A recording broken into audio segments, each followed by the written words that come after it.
I can barely sense any Kuvaki at all. This whole area feels like a soulless husk. Looks like his appetite truly is insatiable. As if the power of that energy cannon wasn't enough. He's not seriously still getting stronger? What's his endgame here? Everyone's here already.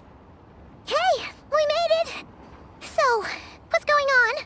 We've all been on high alert since we split up a few days back, expecting Rerir to strike again. But it's like he just vanished into thin air. No one has seen him nor found any trace of his presence. That is, until this morning, when a ratnik found signs of wild hunt activity while out here on patrol. As you can see, the Crystonite itself is physically intact, but the Kuvaki it contained is all but completely diminished. And we're sure that Rerir did this.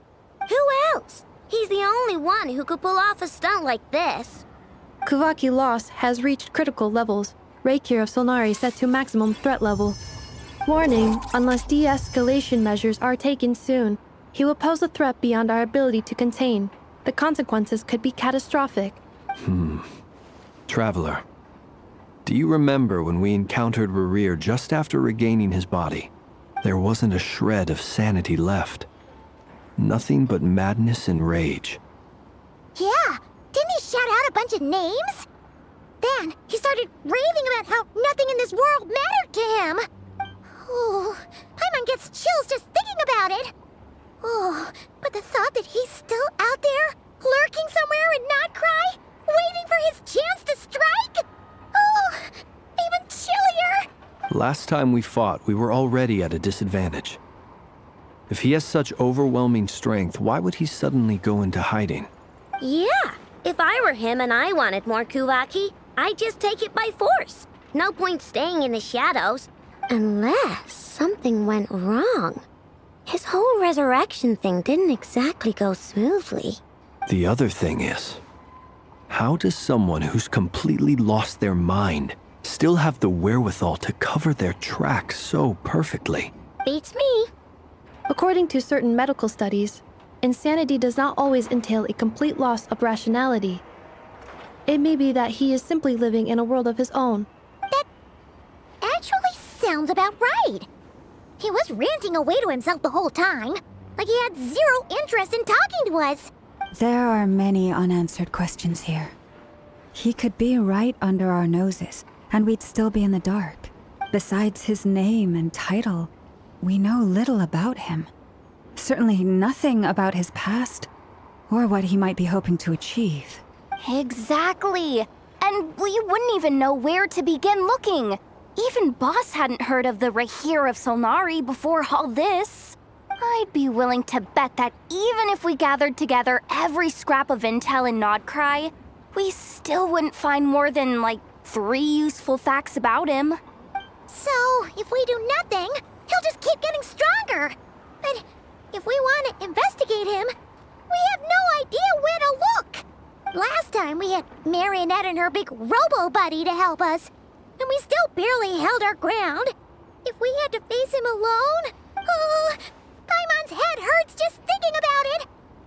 What are we supposed to do against a threat this big?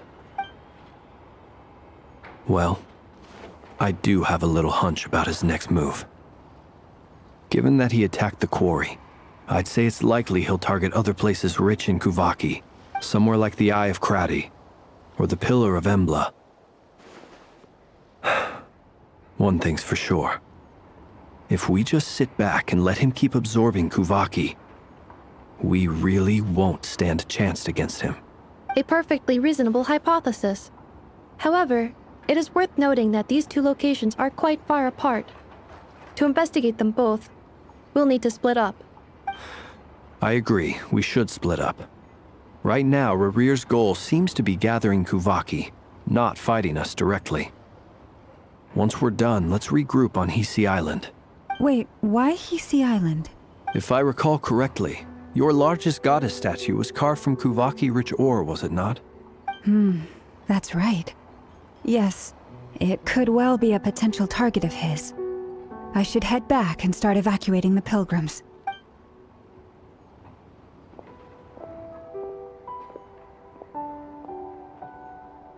Splitting up's always gonna be risky. But I guess we don't have much choice, right? We're in a race against time here. And if we do run into Rear, what then? That's when you follow the third rule of treasure hunting. Run like the wind. Didn't you say the third rule was go with the flow? I don't know. Did I? Anyway, whatever. In this situation, go with the flow means go find backup. Agreed. If anyone finds so much as a trace of Rerir, do not pursue him. Get out of the area and alert the rest of us as soon as possible. We need to put safety first. All right, we'd better get moving. Come on, Anefa, let's go.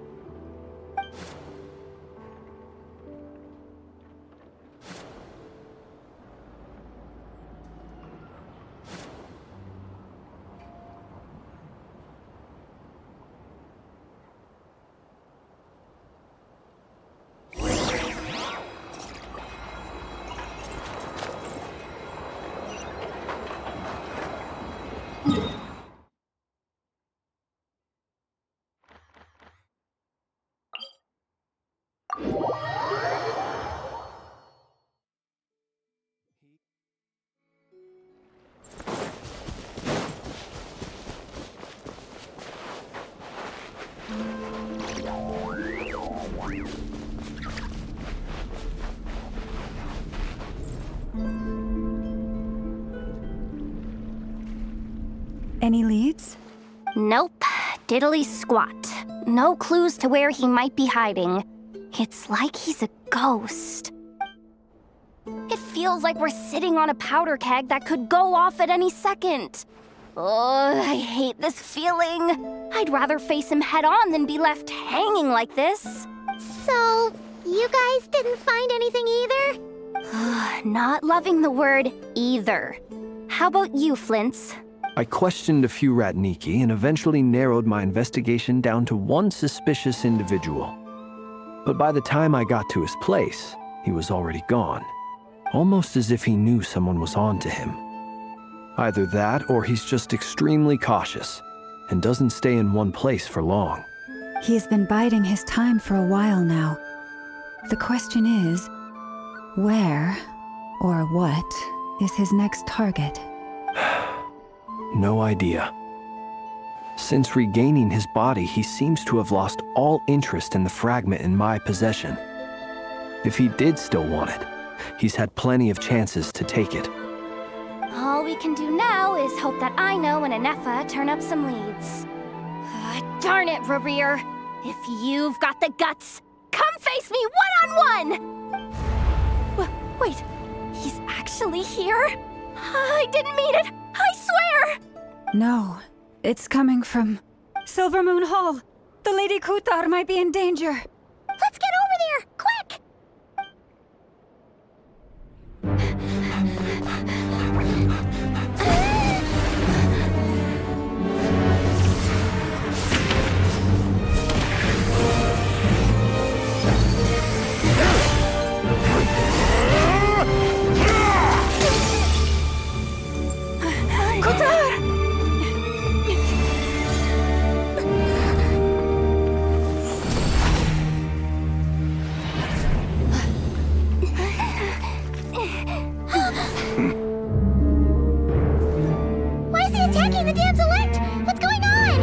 No time for questions.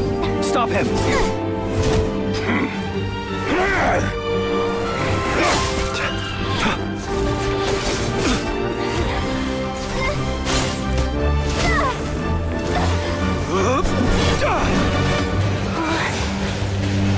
This is insane. Yehuda, get Kutar out of here! On it.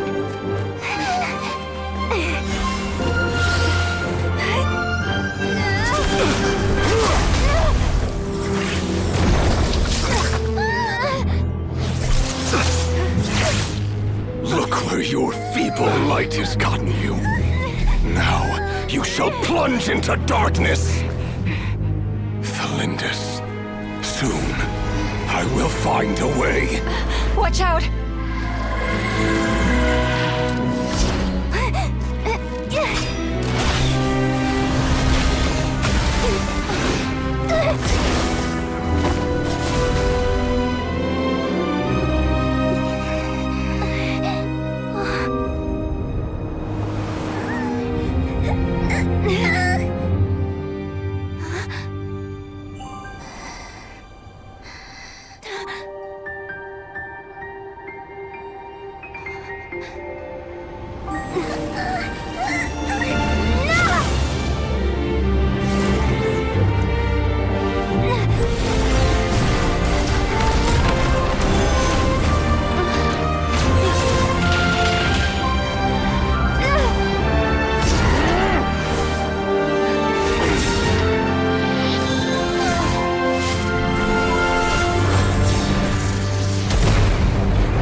barely made it out of there alive.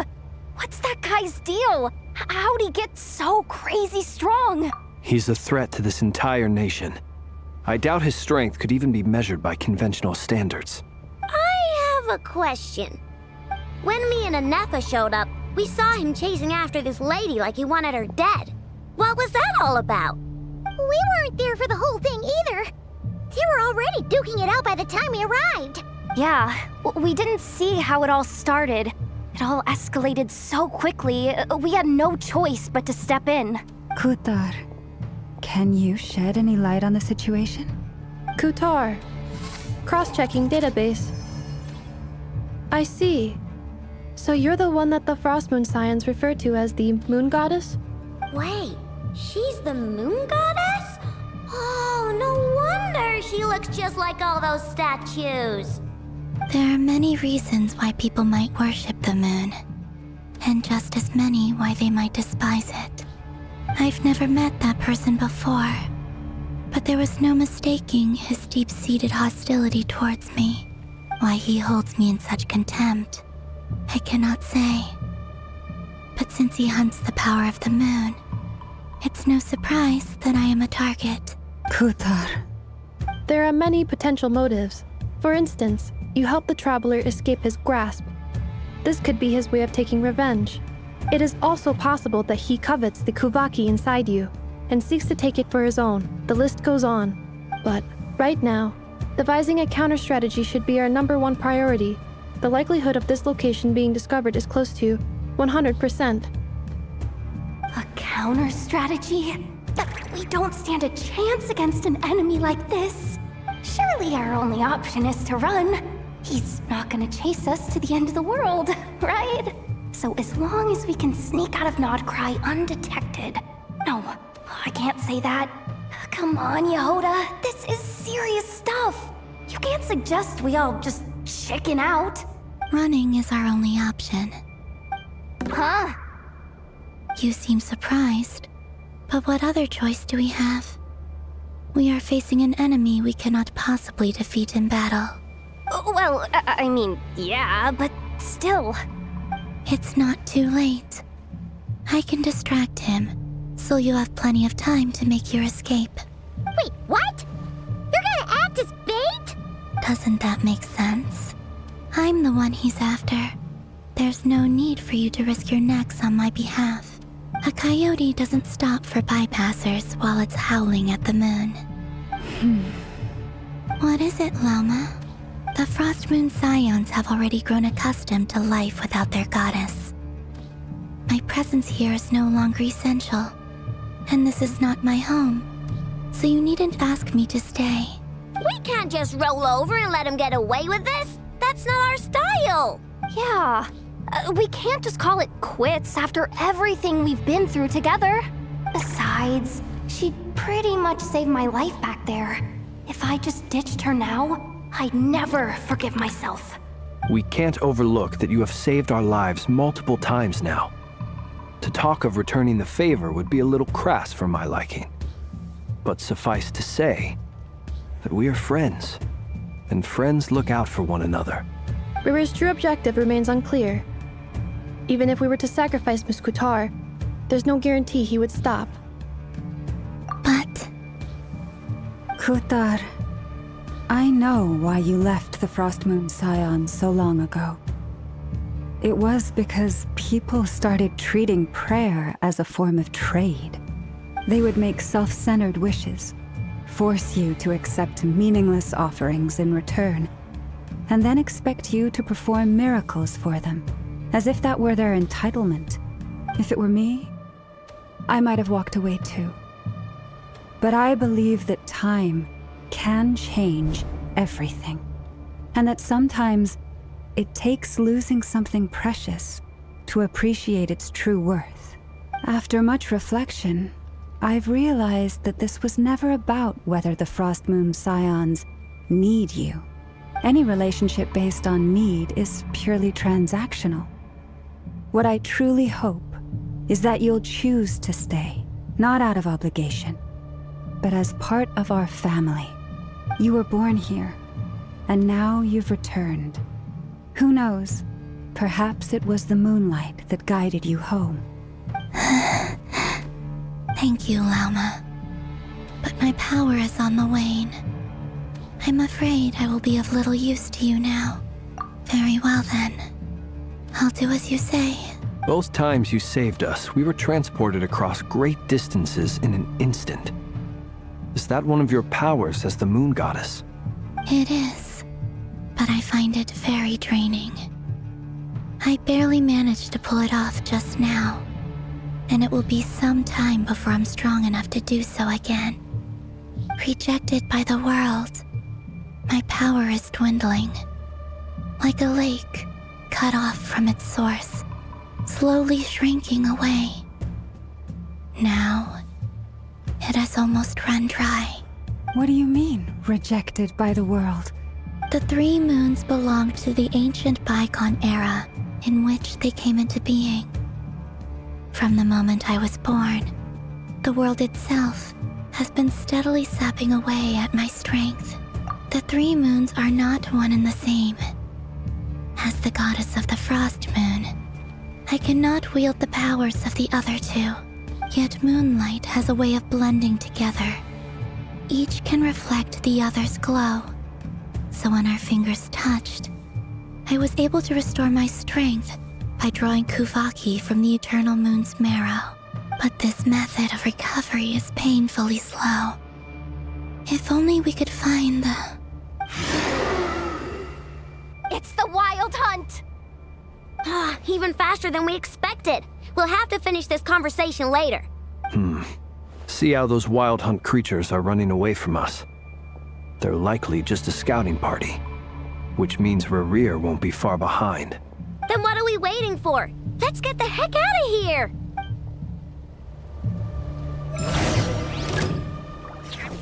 Forest, protect us for the everlasting forest. The night cometh. They just keep coming! This is driving me nuts!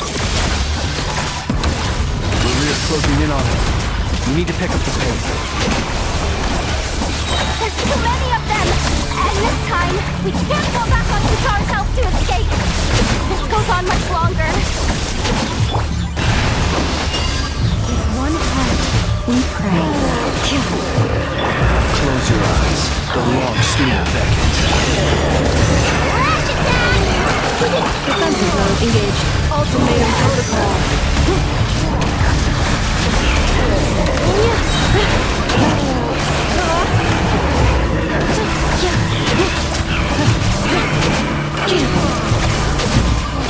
We leave this place. By the frost moon veil. Be silent. Fear the dark. Close your eyes. Be silent. Insulation chamber deployed. Prepare for gusto. Forest, protect us for the everlasting forest. Observe. Night falls. Be silent. Beware the creatures of the night. Cleanup sequence initiated. Annihilation mode. Accelerated.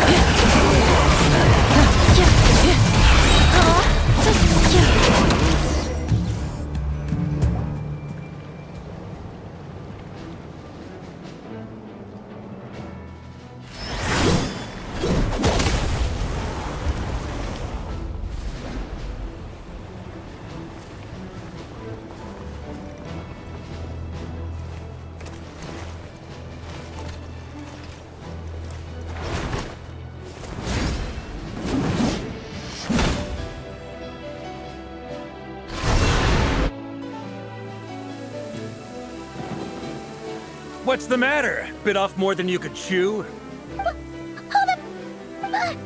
are you? Uncle Varka! You're back from Amspartnir? Whoa! You're Varka? Grand Master of the Knights of Favonius? We could save the intros for later. Right now, let's get you all out of this hellhole. Follow me. I know somewhere you'll be safe. Oh, is that where I think it is? That's the one. Come on, move! There's no time to waste.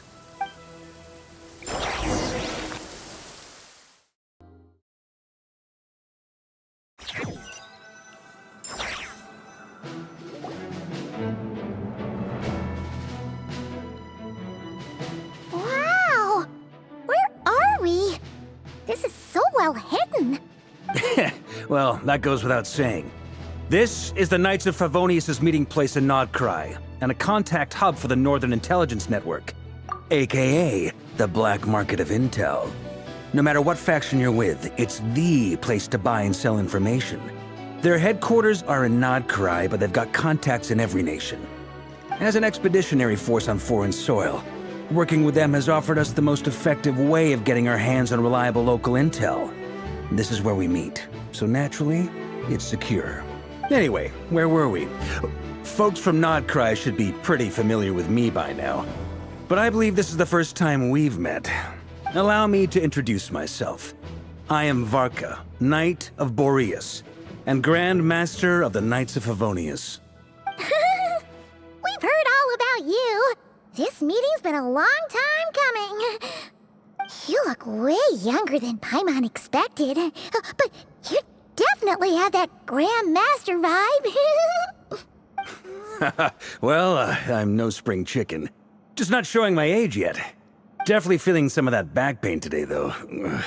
Rushed back from Amsfartnir without a wink of sleep, only to get right into another fight with that freshly revived maniac. Another? You mean you fought him before? Yep. He wasn't nearly as strong back then, but he was still a formidable foe. I brought some of the knights along to give him a little surprise, but he saw us coming from a mile off. My squad took heavy injuries, and I barely made it out alive myself. We knew it might have been our last chance, so we staked everything on it. But still, it wasn't enough to stop him. I tried tracking him down afterwards, but he didn't leave a trace. Even in his unhinged mental state, he's as cautious as any trained operative. So, I decided to come find you. And as luck would have it, turned up to find you being ambushed by the Wild Hunt. The rest, you already know. Is that why he's been frantically absorbing Kuvaki these past few days? Because he sees you as a threat? Maybe I'm part of the equation, but even if I weren't, I'm sure he'd still be gathering power. He's clearly working up towards something. Note to self, Uncle Varka's strength rating officially upgraded. Guess it's my turn to ask questions now. So, what exactly has been happening in Nod Krai? Why is the Wild Hunt returned in humanoid form? And why is it after you? That's a long story, but I'll try to make it quick.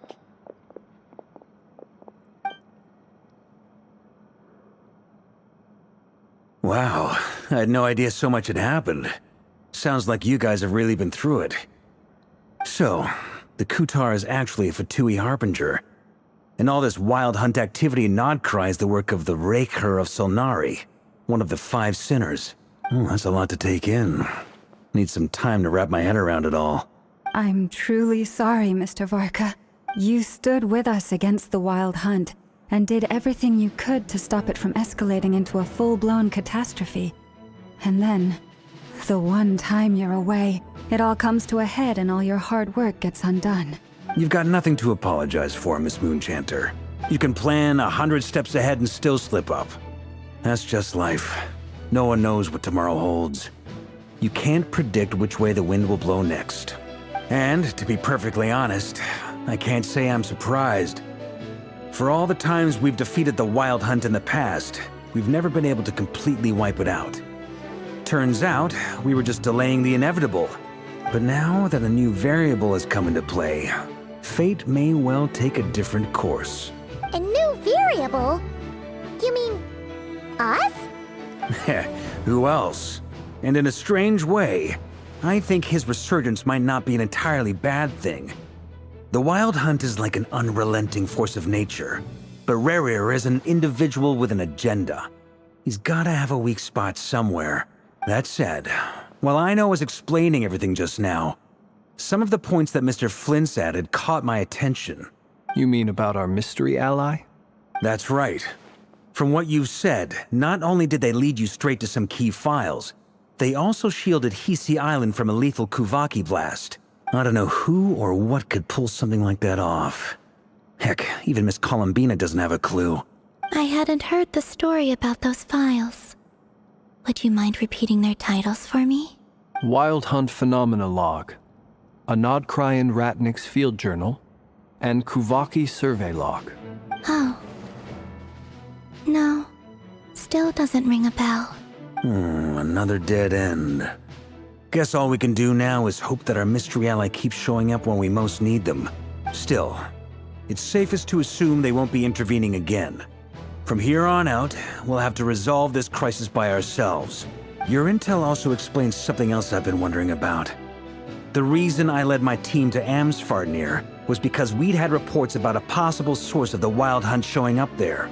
But once we looked into it, it turned out to be a red herring. I don't know who was behind it, but clearly, it served its purpose. I doubt it's by chance that he happened to make his comeback while my attention was diverted. And from everything you told me, it sounds like his scheming began well before his return. So maybe luring me away was all a part of his plan. But is it even possible that he orchestrated all of this by himself?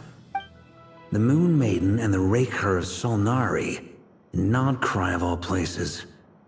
The way everything is unfolding, it can't be a coincidence. So, what do we do now? Got any ideas? Right now, we've got at least 3 things to consider. Let's go through them one by one. First, we need to figure out how to take down Rerir. If we can't beat him in a straight-up fight, the rest won't even matter. To my knowledge, the bulk of Nod Krai's fighting force is already gathered here. But even with everyone united, we're still no match for Rerir in his current state, let alone with his power still growing. What if there was a way to tap into a new power of our own? How so? Have you thought of something, Columbina? 3 moons once watched over this world. The Eternal Moon was the largest. The Frost Moon was the brightest. And the Iridescent Moon was the most mysterious. They say that back then, the 3 moon goddesses wielded immense power. Enough to shape the workings of the world itself. I now bear the Frost Moon's power, and the Eternal Moon's marrow resides within the Traveler. Hold on. Are you suggesting... The iridescent moon, the last piece in the puzzle. That's right. If we can find the Iridescent Moon's marrow, I will be able to regain my strength much more quickly. The 3 moons are said to stir the tides and illuminate all things. Perhaps they hold further secrets beyond our understanding. According to my analysis, the solution is feasible. However, it is subject to one major condition. How do we locate the Iridescent Moon's marrow? I know a way, but we will need to visit the Fatui's Experimental Design Bureau. The Experimental Design Bureau? Are you saying we need to involve Marionette? Yes. I must speak with Sandrone. It's a long way from here to the Experimental Design Bureau. There's a high chance you'll be spotted. You shouldn't go alone. Then that's settled. Next up, our second priority. Somehow, we need to figure out Rerir's end goal. As you saw for yourselves, when he was still in his Wild Hunt form, everything he did was for the sake of recovering his body and resurrecting himself. His first act since then, after laying low for a while, was to try and assassinate this young lady. People's obsessions often reveal their greatest vulnerabilities. There must be a reason why he despises the moon so deeply. Perhaps it sheds some light on his title, the Raker of Solnari. The Wild Hunt has plagued Nod Krai for centuries now. If we want to stop it for good, we have to get to the root cause of what's driving it. It's true. We still know very little about him. If Kuthar hadn't given us that lead, we wouldn't even know his name. But where would we even start? I doubt even the Intel Queen of Nod Krai has a clue, and she has info coming out of her ears. Oh? That's a rather hasty conclusion for someone who's so painstakingly meticulous when it comes to dealing with machines. Ah, she heard me.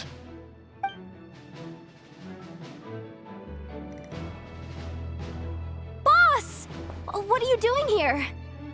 I'm now asking myself the same question. I received a letter from a humble knight of Favonius, requesting a meeting to discuss a major business deal. But it looks like this humble knight had something else in mind. Details, details. Miss Neffer, the important thing is that you've arrived at the perfect time. Since his failed ambush, I've been racking my brains trying to come up with a plan to fight Rarier. Given the severity of the situation, I think it's fair to say that our only chance lies in uniting as one. And I'm talking all the factions in Nod Krai. We can't do this without the Curatorium, but I knew it'd be a tough job to win you over. So, I took the liberty of reaching out for a little chat. Wait a sec. How did you even hear about this place, Neffer? Didn't you say this is meant to be the Knights of Favonius' meeting spot? And a contact hub for the Northern Intelligence Network? And isn't it supposed to be super hidden? You really think he could have gotten settled in Nod Krai without my help? Besides, I'm the one running this gig.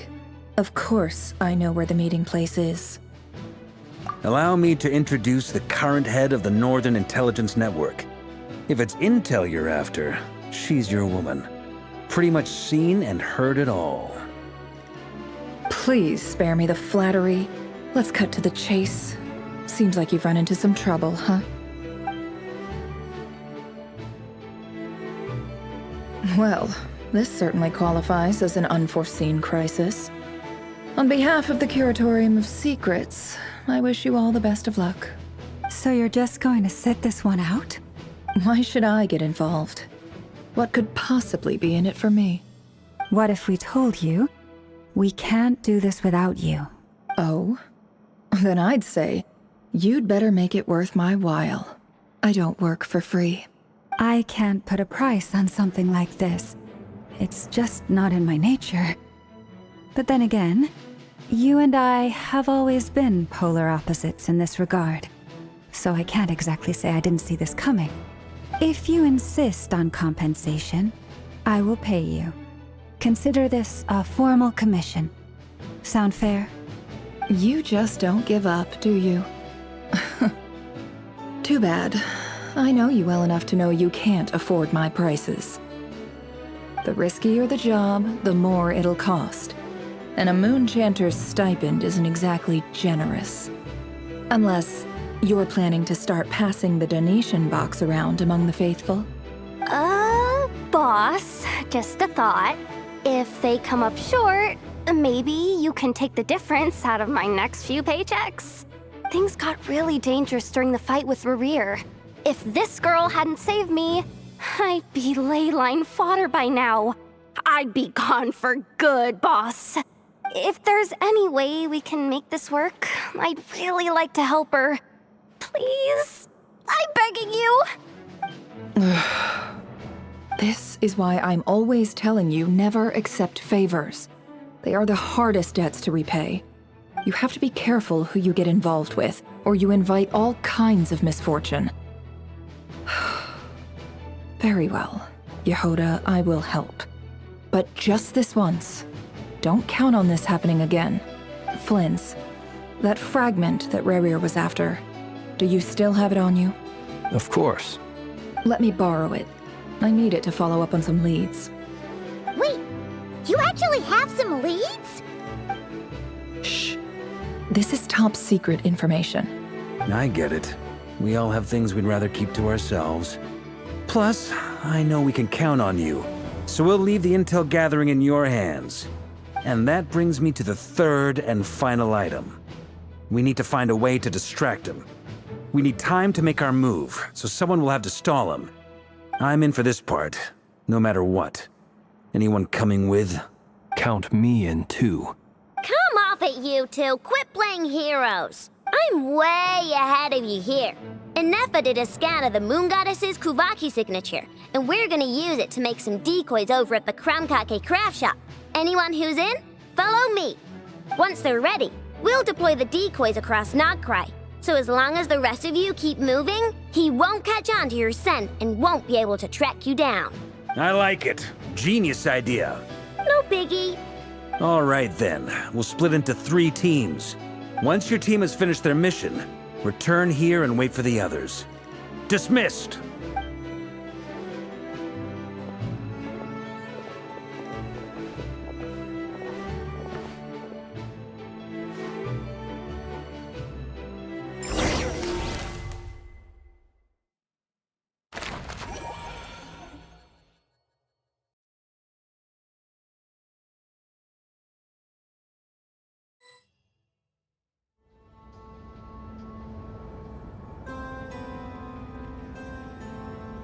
Lady Damselette. Wait. And you two?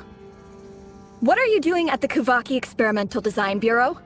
We've been doing our best to mind our own business lately. But if you're just gonna waltz up here like this, you're seriously pressing your luck. Don't blame us for doing what we have to. Huh. You really think that's gonna scare us off? We're not looking for any trouble. I just want to see Sandrone. Do I need to remind you that you're still a wanted fugitive for deserting us? Out of consideration for our former ties and the crisis we're all up against, we'll let you leave in one piece. But don't even think about trying to get inside. Let them in. But... Are you going to make me repeat that? No, my lady. Sandrone seems to be in a good mood. Must be maintenance day.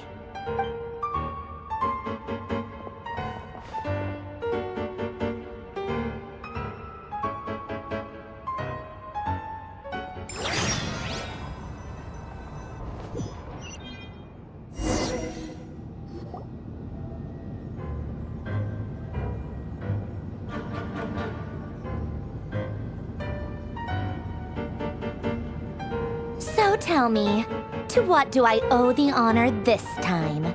Actually, before you answer that, just so we're clear, we're not colleagues anymore, Columbina. I don't owe you anything. I promise it's nothing big. It seems like you've gotten the wrong idea here. The only reason I let you in was because I was bored. It seemed like a way to kill some time and satisfy my own curiosity. Whatever miscalculations I may or may not have made in the past, I haven't lost the plot enough to even consider sticking my neck out for your sakes. I'd like to speak with Arlecchino. What? Huh? You mean the knave? I'd like to speak with Arlecchino. Is she in Nod Krai?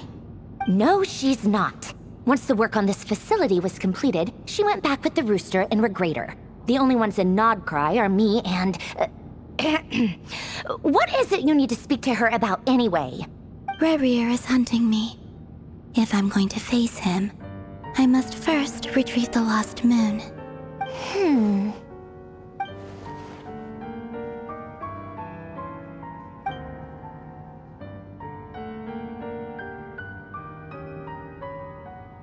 Is that a no, then? As if I need reminding. I was this close to settling things with him before someone decided to whisk me away to their weird little garden. Have you held any tea parties lately? Tea parties? Yeah, obviously. You don't seriously think we'd pack it all in just because you aren't here. If anything, they've been more eventful than ever.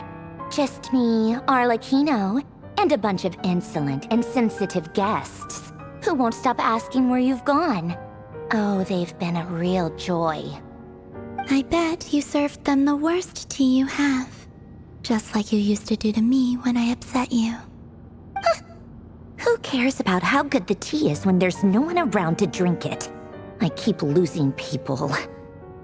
First Rosaline, now you. I'm running out of people who can make me laugh. Honestly, what could be more ridiculous than a multi-centenarian goddess who's only ever had the plain herbal tea she received as offerings? You'd always brew a different type of tea for me each time. Was it really just to see how I'd react?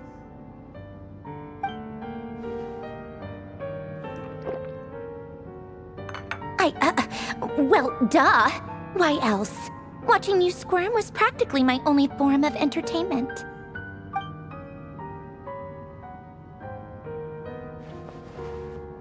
Oh, yeah. And Capitano sometimes used to bring Tartaglia around, too. But I guess we won't be seeing him again. Well, I guess we are overdue for a get-together. Polonia! Have Fevronia pass a message to Arlecchino for me. It's time for tea. Will suffice. Pass along a message for me, too, if you would. My body cannot contain the marrow of 2 moons, so I'll be leaving one of them in her care. Excuse me? Who said you were on the guest list? If my tea meant that much to you, maybe quitting the Fatui wasn't your brightest move. Back when you were under the Tsaritsa's protection, no one would have dared come at you so openly. But that protection didn't come for free. In fact, I paid dearly for it. At the end of the day, it was just another transaction. I just got tired, that's all. I never wanted any part in their grand ambitions, and I've had enough of being treated like a bottomless supply of power. It brings back memories from the old days, when I was still worshipped as the moon goddess. Centuries on, it may be a different group of people, but I see the same greed in their eyes. I figured you'd leave eventually. You didn't have as much of a reason to stay as I do. The Tsaritsa gave you shelter and protection, but that was it. Nothing more, nothing less. Meanwhile, the Fatui demanded everything from you in return, until it was more than you could bear. I get why you left. And frankly, I have no interest in dragging you back just because the higher-ups told me to. But if you keep hanging around with this riffraff, the next time we cross paths, we might be enemies for real.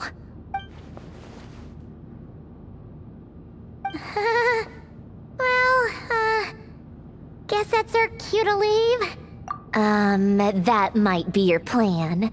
But it sounds like someone else wants you to stay a little longer. Huh? What do you mean? Listen.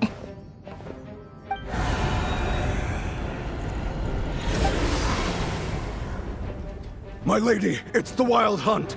A horde of monsters is headed straight for the facility. Another uninvited guest trying to crash my tea party. Clear the area! I'll handle this. Wait, what? You want us to leave you here by yourself? You'll be lucky to make it out of this alive. You really think you can afford to worry about me? Go on, get out of here. You may have stopped Polonia from crushing him last time, but I've made sure that won't happen again. The entire Experimental Design Bureau is rigged for war. Stay and watch if you want, but it'll be at your own risk. You're not flagged as friendlies in the weapons system. Don't tell me what to do!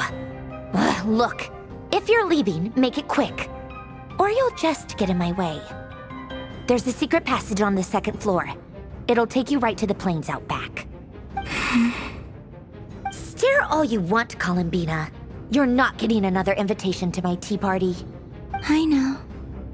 But thank you anyway, Sandrone. This is exactly why you shouldn't hang around with those people. All their melodrama and sentimental nonsense is rubbing off on you.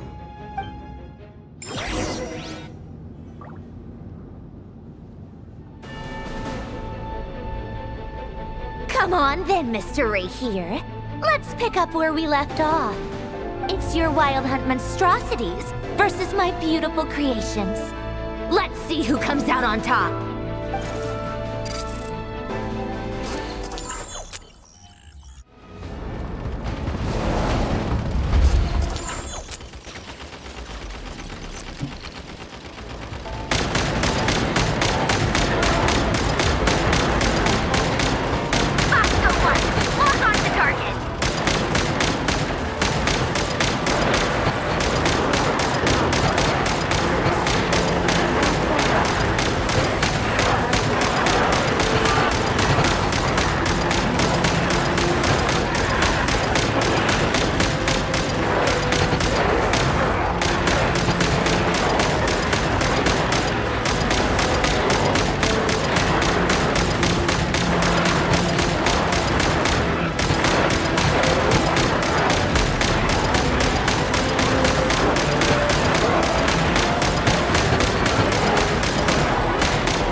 Polonia! Get him!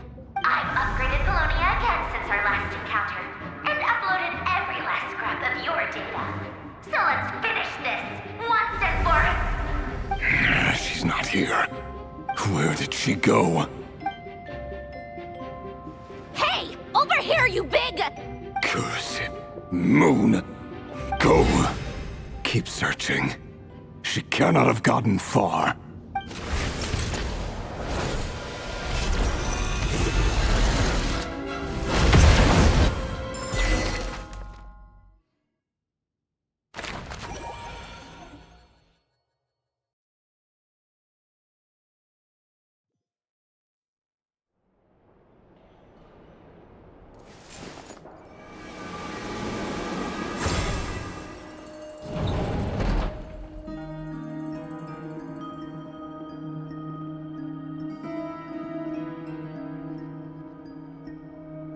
So this is your method for investigating Rarir's past?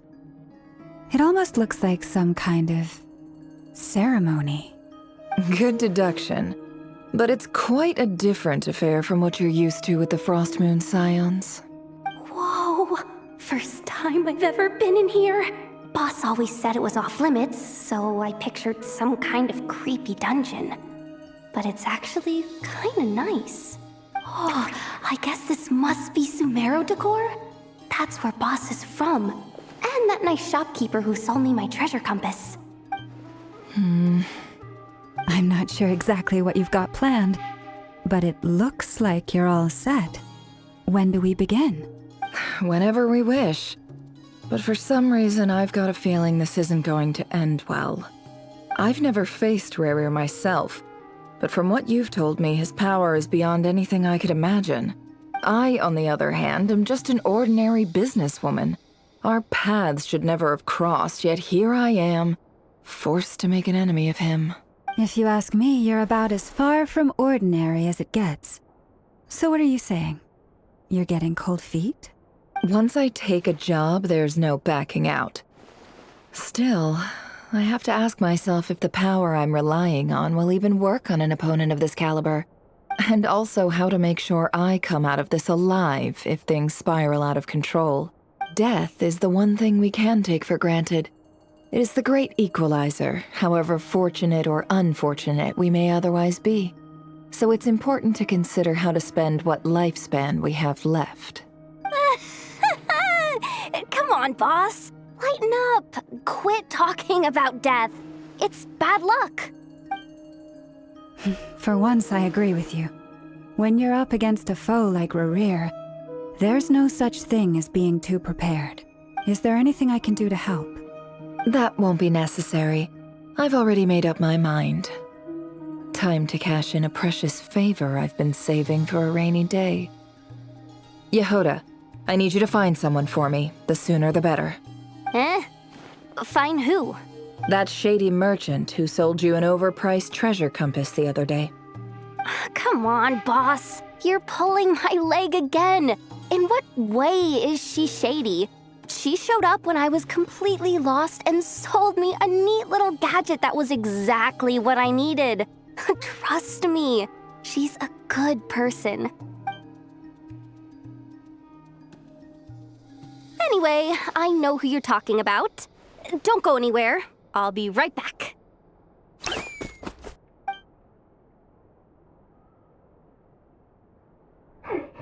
grabbing me. I genuinely can't run any further.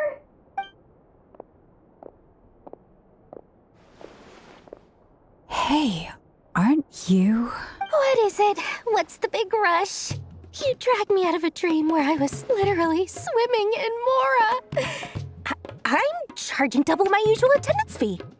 See, look how easygoing she is.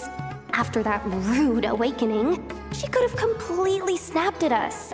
But instead, she kept it together and just asked for an extra fee. Dori Sangama Bay? I never would have pictured you two doing business together. If you want to make it big in Nod Krai, it's all about connections. Lady Nefer just so happens to have a lot of intel that interests me. And she also did me a big favor in the past. It was back when I first arrived in Nod Krai. My trusty assistant, the genie in my lamp, had an adverse reaction to the Kuvaki and fainted. And wouldn't you know it, that's when I suddenly find myself in a life-or-death situation. Good thing my compatriot was there to swoop in and save the day. I've been giving her a 30% discount off all of my goods ever since. Now, so that no one here feels left out, I'm willing to extend a 20% discount to fellow friends of Boss Nefer. Plus, any other friends you send my way will enjoy 10% off. What can I say? The great Lord Sangamabe is nothing if not generous. So, let me guess. You've run into some trouble? I've got everything you could possibly need, and the more you buy, the more you'll save. You guessed correctly. What have you got in the way of survival gear? The one type of gear I've never been short on. What are you looking for? A jetpack fresh from the Academia's labs? An ancient suit of armor dredged up from the bottom of the sea? At the very least, I need to know what kind of opponent you're dealing with here. If even you're worried about staying alive, it must be pretty serious. What if I told you it's someone with the power to bring a nation to its knees? Is that so? Then we really are talking top-shelf treasures. I don't have anything like that in stock right now. I'll have to ask my supplier. Your supplier? A powerful woman, make no mistake. I can't reveal her identity, but luckily for you, I hear she's planning to visit Nod Krai in the near future. If you're willing to wait, I can ask her when she's here. Can't say exactly how long that'll be, though. Then let me put it another way. What would you do if you encountered an enemy like that? Roll over and serve yourself up on a silver platter? Of course not. I have a handy little trinket from one of my generous suppliers, which... Hold on. What exactly are you getting at? No. This is for my personal use only! Let's just say I'm borrowing it, all right? Just for insurance purposes. You'll get it back later. Favors are the worst kind of debt to owe, and now you've got a chance to repay one. A win-win situation, don't you think? Fine. You can borrow it for 5 days. No, make that 3. And for every extra hour after that, I'm charging you 1,000,000 mora. Deal? Deal.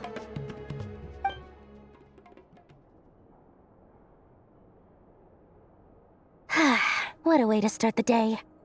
Now, was there anything else you wanted? Or can I go back to bed now?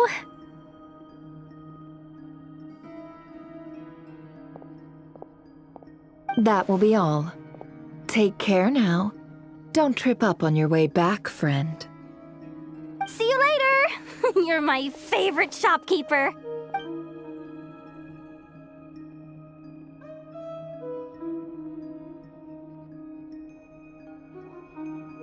Excellent.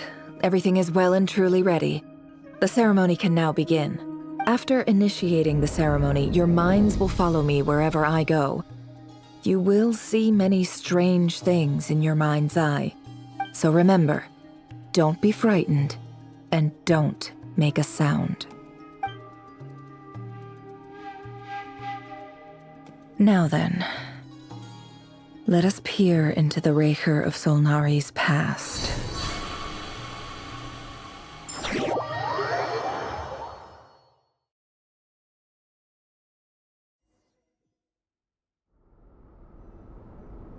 I made it. I don't recognize this style of architecture. Must be Conrian. Simple furnishings, table and chairs. It's a more ordinary house than I might have expected. Looks like the fearsome Raker of Solnari came from surprisingly humble beginnings. Unless this passed for luxury in Conria. Unlikely. It was said to be a very prosperous nation in its heyday. Anyway, I'll keep exploring.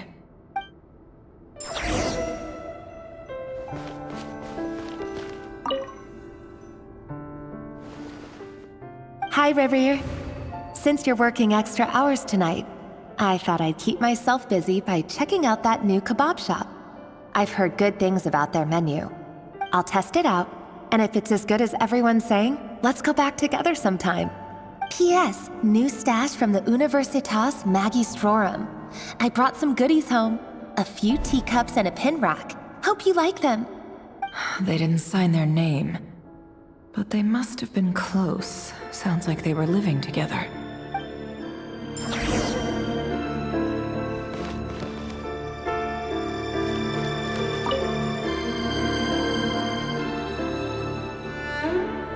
I went over to Joseph's for drinks today. They have a fine collection, but I went alone. Felindis was tied up with something and couldn't make it. Joseph asked why I came alone, but I didn't really have an answer. He then went on to ask about other things. If you ask me, someone who asks that many personal questions is too nosy for their own good. But if he invites me again, chances are I'd still go. Felindis. That's the same name Rerir mentioned. Crane imports keep falling. If things don't pick up, we'll soon be back to meat and mushrooms only. Honestly, I'm not a huge fan of that new type of mushroom everyone's been into lately. Didn't it start out as a lab-grown variety? I heard it's even mildly corrosive. Seriously, why would you even eat something like that? I don't care if it's an impressive feat of alchemy. That just isn't the kind of thing I like to eat. Grain has to be imported, and they're eating a diet of mostly meat and mushrooms. Could it be because Conria is underground, so it doesn't get much sunlight? That would explain why they use so much stone in their buildings. They even use alchemically modified strains for food. Seems like the people of Conria don't have many options when it comes to dining.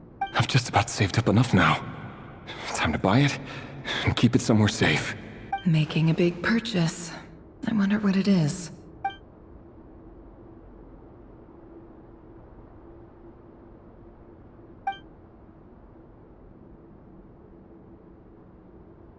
He really is a professional.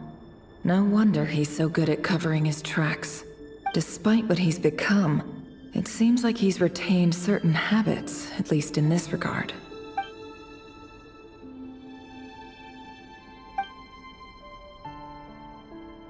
Did Rerir rip it out himself?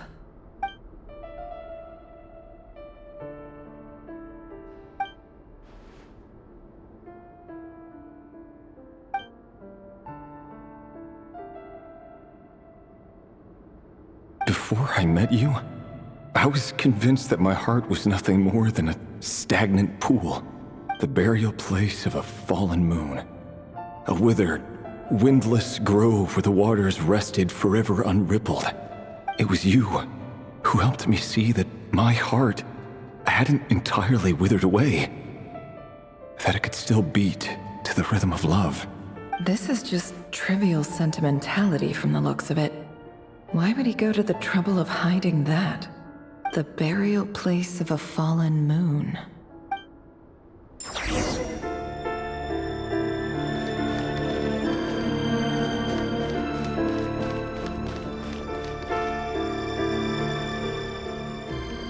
Rerir, over here.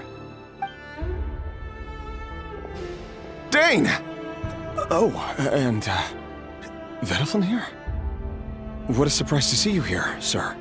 Hello there, Rerir. You need not address me so formally outside of court. He doesn't get that much free time, so I invited him over for a drink. Even the court prophet deserves a break every now and then, right? Well, I'm flattered. So, what are we discussing today? Hey, don't look at me. As far as I see it, we don't need an excuse to have a few drinks. Come on, don't give us that. Didn't you say you were about to pop the big question? How's that coming along? Who'd have thought the great Twilight Sword was an even greater gossip? I just didn't expect you to be the first one to settle down and get married, that's all. Yeah. If you told me that a few years ago, I wouldn't have believed you either. So, are you planning to come clean about your job then? I'm guessing you still haven't told her. Sure, I'll have to tell her at some point. But I'll need to pick the right time and place. To be honest, I have no idea how she'll take it. Come on, stop being such a pessimist. For all you know, she could be thrilled. I bet she'll be much more impressed by your actual job than the one she thinks you're doing now. A member of the King's Guard. Quite the cover story. Does the king himself even know? Of course he does. Anyway, enough about me. How have you been? Me? Same old, same old. Nothing much to... Huh? What's up, Ved? It's nothing. Vedifulnir, Dainslif's elder brother. Renowned throughout the court of Conria as the Visionary, and said to possess a wisdom far beyond the reach of any ordinary man. And yet, despite the gulf between us, he seems to have something to say about me. Does he even know me?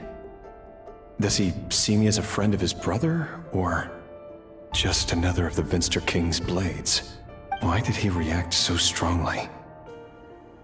Was it really to do with what we were talking about? Brown, curly hair and brooding blue eyes. So this is what Rerir looked like back in the day. Perfectly normal. No different from anyone else. As frightening as this monster is in the present, there's something even more unsettling about seeing the human he used to be.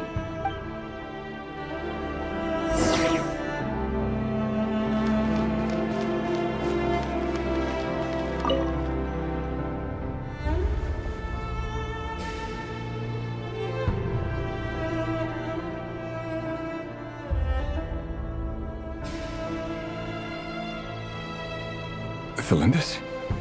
You're back early? Our equipment's being serviced today, so I got off earlier than usual. How's your day been? Aw, why the long face? Is something the matter? Has your boss been giving you a hard time again? Went for a drink with Dane and the others after work. Isn't that a good thing?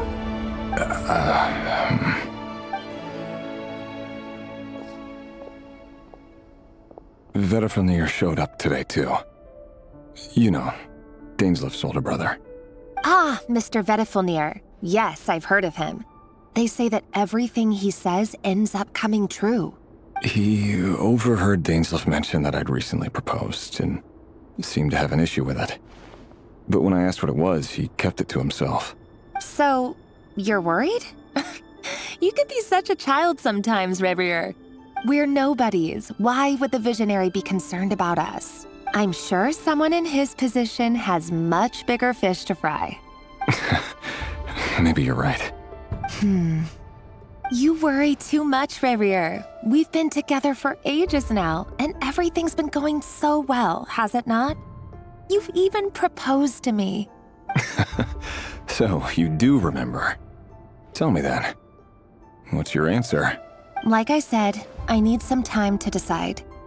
You can't just rush into things like this. We may be nobodies in the grand scheme of things, but if we want things to work out, we've still got to plan ahead. All right. Take your time. Just don't keep me waiting forever.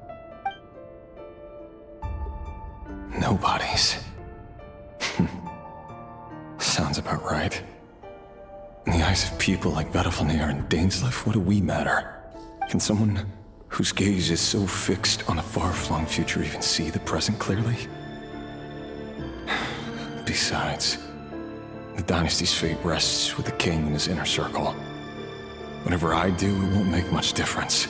Meanwhile, every idea they come up with and every decision they make, it affects everything. These days, the king is lost in his research, and the purge of the Crimson Moon bloodline grows ever more intense. The opposition tried to speak out, but nothing came of it. And I'm under no illusions as to why. Because we eliminated them and got rid of their bodies. A man can have 1,000 reasons to carry a sword, but there are few good excuses to use it. Yet the king has never even considered a gentler approach, and he never will. What becomes of someone who kills on another's behalf? Can he ever find true peace?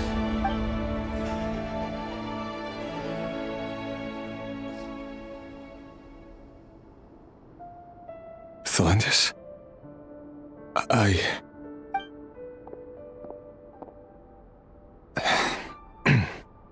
It's nothing. You were right. Fate has never smiled upon nobodies like us. But by the same token, it's unlikely to bear a grudge against us either. There's no reason we can't keep living happily together, cherishing the simple joys of each day as they come. See? You just need to stay positive, Revere. I can feel your warmth, your breath. You're right there, right by my side. Just seeing you makes me happy in a way I can't explain. And that's something that no one could ever take away from me. So smile, my love. Let go of that frown. You're right, Thelindis. I've just been overthinking things. That's better. Getting caught up about things like this will only ruin our evening. Speaking of which, all set for the ball tonight? I need to go get ready. You go ahead. I just have a few things to take care of, then I'll come join you. Even busier than the big shots, huh? Fine, I'll go get started. But don't be late. If you keep me waiting too long, I won't be a happy bunny. Relax. I'll be there. Seriously, though, you drive a hard bargain. You're really gonna leave my proposal hanging and still expect me to take you to the ball? Well, that goes without saying. I already told everyone I'd be coming with a dance partner. Besides, they're two completely different things. Let's take it one thing at a time, all right? All right. White outfit it is. It seems like Rerir was deliberately hiding his ties to the intelligence services by giving the impression that he was just an ordinary member of the Venster King's Guard. He clearly doesn't want his would-be fiancée to know about his other life. Then again, that's hardly surprising. People in the intelligence trade rarely do. Who'd have thought we were in the same line of work? Let's dig a little deeper.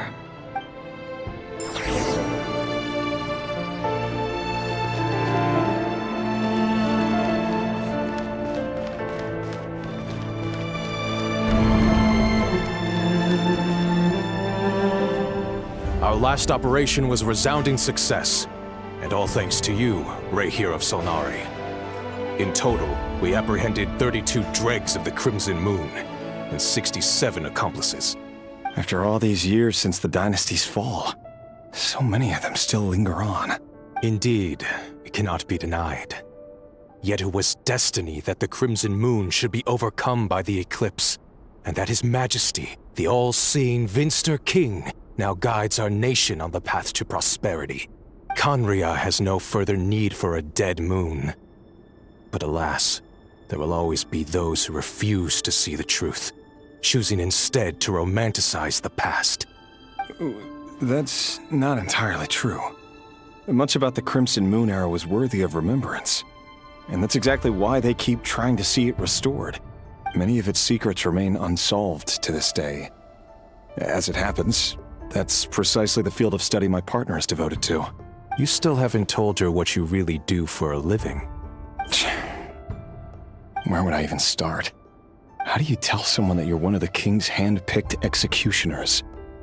That your hands are steeped in blood?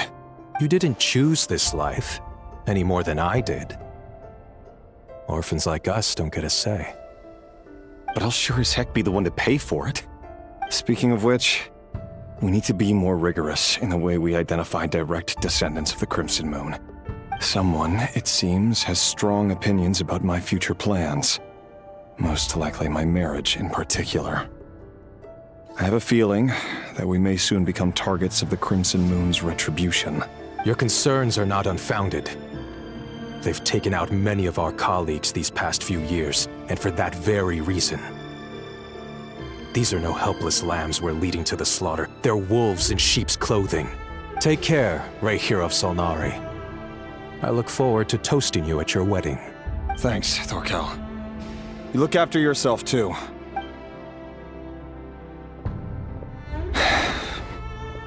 Thelindis, I never wanted to keep this from you. You're the last person I would ever want to lie to. But that's exactly why I can't tell you everything. There are things you shouldn't know. Things you cannot know. The moonlit dynasties are a thing of the past. Yet even now, with the sun shining high in the sky, there are those who would call forth a dead moon's ghost. Could that be why Vedalfnir held back? Or was it because of some court secret he's not at liberty to share? I have to get a clear answer from him. No matter what happens, I will protect the Lindis. Rerir seems to be very concerned by Vedalfnir's reaction. Vedalfnir and Dainsleif, the Visionary and Twilight Sword. So that's what they were really like. I've investigated this whole area now. There doesn't seem to be any other memories here. Should I try somewhere else? Wait a second. What's this black smoke?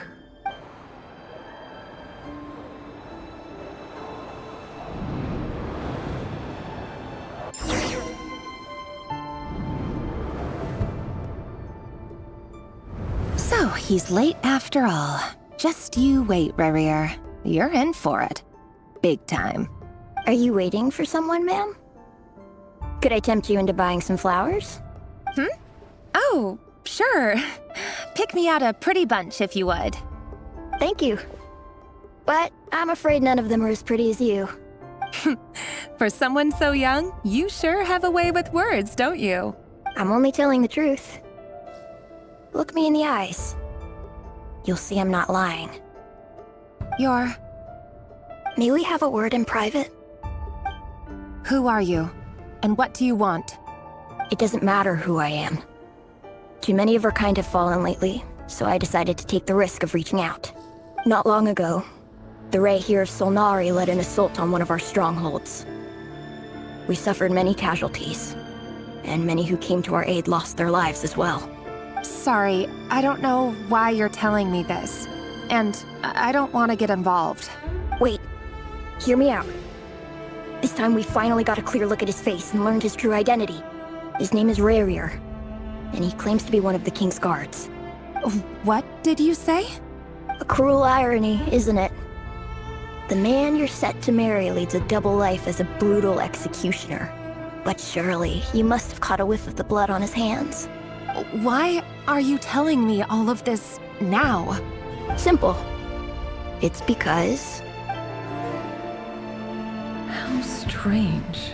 Rerir was nowhere to be seen in that memory. It clearly belonged to the Lindis. Rerir couldn't possibly know what happened if he wasn't even there. Why would her memories appear in his fragment? The ceremony won't last much longer. I think it's time to call it a day.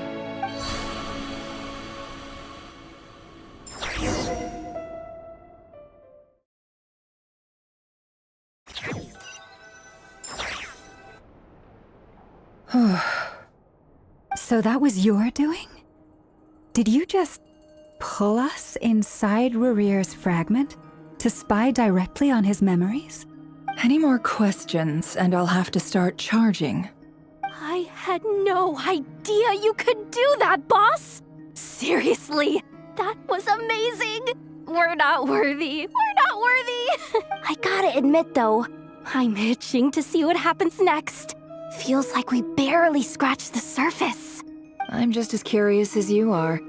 But the ceremony only allows for limited time inside. That's all we can see for now. Luckily, we managed to learn quite a lot. So far, so good. I just hope the others are doing okay too. Especially the group with the Traveler.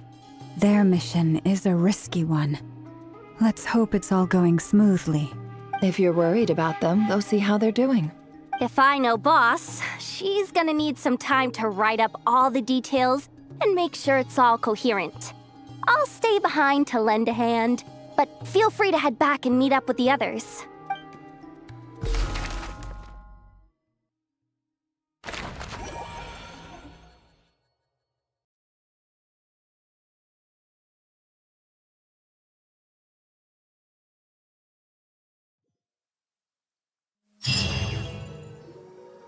Oh, they've been prowling around for nearly 2 days now. These things just won't quit. Oh, they might not have seen us yet, but them constantly sweeping the area, our way out is completely blocked. Oh, that's never gonna work. One little slip up and it's game over. If they spot us, they'll run straight back to Rerir. And once he knows we're here, it won't be long before he's breathing down our necks again. Oh, guess you're right. All right, time to zip it.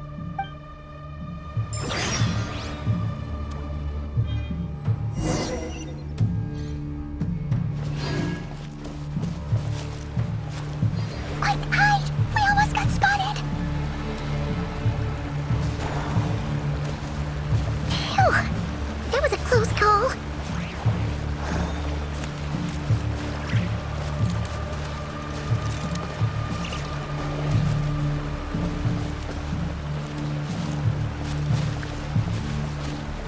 Watch out! He's coming this way!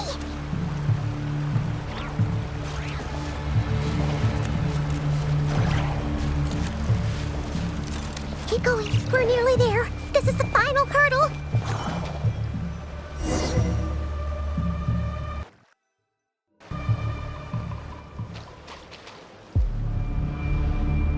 Oh, there's no end to these things.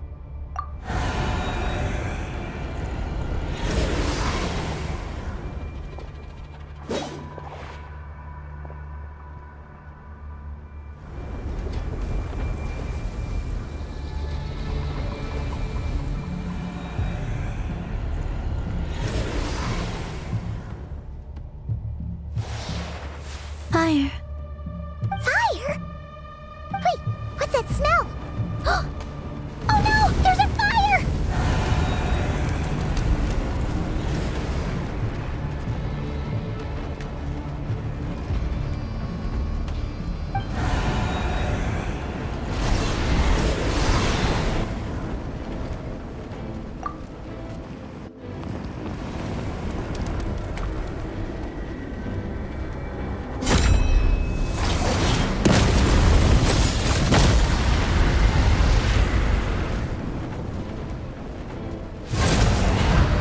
Sandrone was right. You look weak, Columbina. The old you would never have let such lowly creatures bar your way. Word has it that you did something for the Tsaritsa, and that's why you've lost most of your power. Freedom comes at a heavy price, doesn't it? It's Arlecchino! You came! Hello again, Columbina. And greetings, guests of the House of the Hearth. It's been a while, Arlecchino.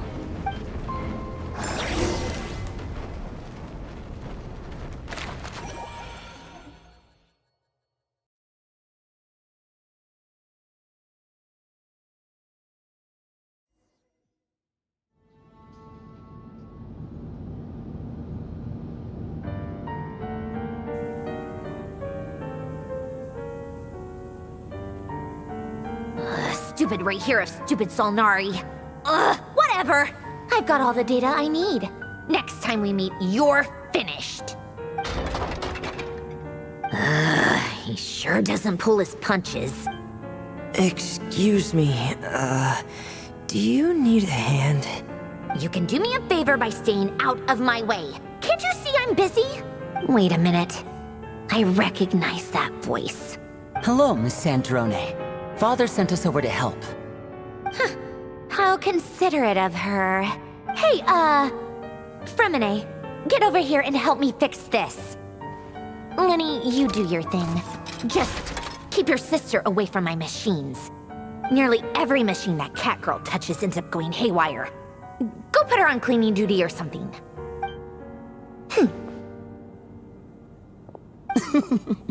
Then let's start downstairs. Fremine, we'll leave this place to you. You've got it. Wait a second. Pretty sure there's still some tea in the cupboard. If you want some, you'll have to make it yourselves.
It's a relief to see you all made it back in one piece.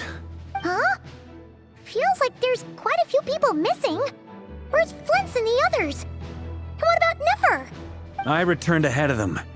Flint is helping Aino and Anefa to set up the decoys and buy us some time. As for Miss Nefer... Boss is still wrapping things up on her end. She sent us back to fill you all in on the top secret intel we've been gathering. I see. Then let's get right into it. But first, who do we have here? You brought someone else in to help? Greetings. I was invited here to help as a longtime Tea Party companion of Columbina's. You may call me Arlecchino. Surely it can't be. Those eyes. Oh, where have I seen them before? Wait, of course. In those memories we just saw. The only Arlecchino I know is the fourth of the Fatui Harbingers. So either you share a pretty uncommon name, or you're more than just a Tea Party buddy. You are well informed, Grandmaster. A man from Mondstadt living all the way out here in Nod Krai, and yet the people and affairs of Snezhnaya seem to hold a special place in your heart. Oh, the feeling's mutual. Sounds like you know all about who I am, too. A Fatui Harbinger. The atmosphere in here just got really tense. Guess we can't just start trusting Fatui Harbingers, even at a time like this. I must admit, though, I'm a little curious. Seeing as the Moon Goddess no longer belongs to the Fatui, what makes you so willing to put your neck on the line here? Nor does Nod Krai belong to Mondstadt, Mr. Varka. Yet still, you're fighting for it all the same. Things don't always have to have a tangible payoff. Sometimes, stopping things from spiraling out of control is a higher priority than chasing the spoils of victory. Of course, I can't say there's nothing in it for me at all. But that's between Columbina and myself. Forgive me. I don't mean to doubt you. It's just that the Fatui really have been the source of many of our troubles. We have our own way of doing things here in Nod Krai. But ever since they arrived, the Fatui have treated us with nothing but hostility. I know there's been a lot of bad blood between us in the past. I've done my utmost to avoid friction whenever I could. But sometimes fundamental conflicts of interest simply can't be settled amicably. That's why I'm here solely in a personal capacity. This has nothing to do with the Fatui. As a gesture of good faith, I'll be frank. I can help Columbina track down the iridescent moon's marrow, which will help her restore more of her power. Anyway, what else is on the agenda? Let's begin.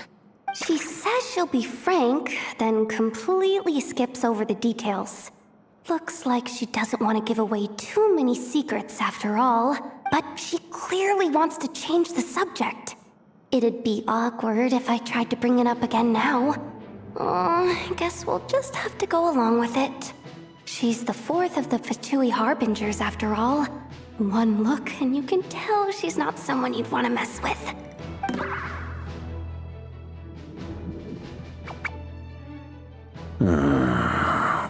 Well, since Miss Arlecchino sounds confident in her ability to handle that, we'll proceed to the next topic.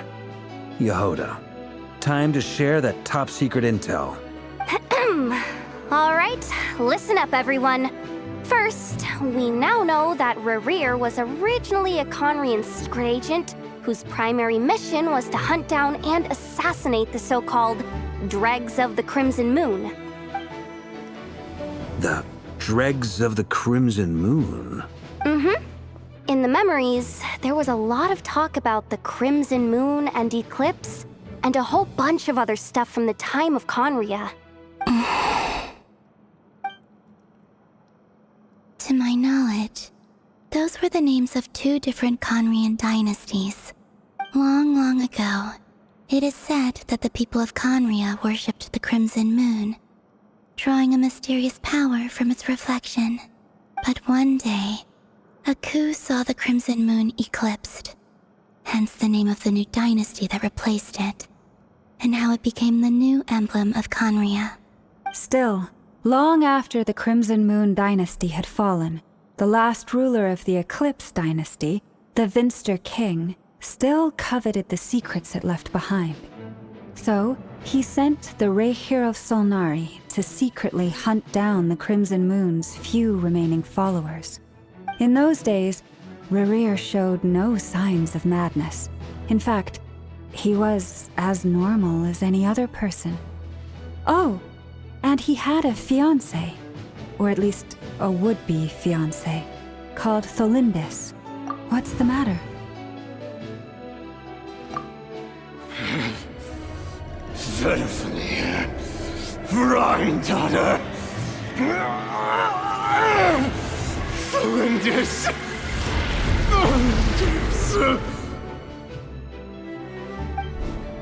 Interesting. Anything else? What about this would-be fiancé of his? Do we know anything about her? Well, she was a researcher at the Universitas Magistrorum, but it felt like she was hiding some kind of secret. Oh, and one more thing. For some reason, Rerir's fragment also contained some of Tholindis' memories, though only a very small portion. Well, no shortage of potential leads, I'll give you that. In any case, it sounds like we can conclude that while Tholindis was still around, Rerir appeared to be lucid and quite normal. Tholindis, it seems, must have been the one thing in this world that he couldn't let go of. Tell me, though, were these pure-blood Conorians we're talking about here? Why do you need to know that? Hold on. If she was a pure-blood Conrian... Oh yeah, just like how it was with the captain. If we could somehow find her, do you think there's any chance Rerir might regain some of his sanity? It's possible, but it would take a miracle. We can't pin all our hopes on that. That merchant who Nefer knows, Dori Sangama Bay. Maybe we could hire her to look into it. All right, then. Let's keep working in our separate teams. Traveler, Paimon, Kutar, and Miss Arlecchino will go look for the iridescent moon's marrow. As for the others... On the way over here, I noticed that the Wild Hunt monsters had grown even more frenzied in their search for Kutar. At this rate, the people living here will be in grave danger too. So I'm thinking of gathering together some of our followers to go wipe them out. I'll head back to the curatorium and meet up with the boss. Feels good knowing we've all got something to be getting on with. Given that the Wild Hunt has been a lot more active lately, the Lightkeepers have likely begun their own operations too. If that is the case, someone will need to pass the news on to Flint's. I'll hold the fort for now, then discuss our next move with Flint's, Aino, and Anefa when they get back. All right then. Well, the clock's ticking. If that's everything, we'll be on our way. We'd better get moving too. We'll try to buy you as much time as we can. Relax. Just do your thing. Now, I decided to call in some backup since things are getting so hairy. Our reinforcements should be here any minute now. Stay safe, everyone. Dismissed.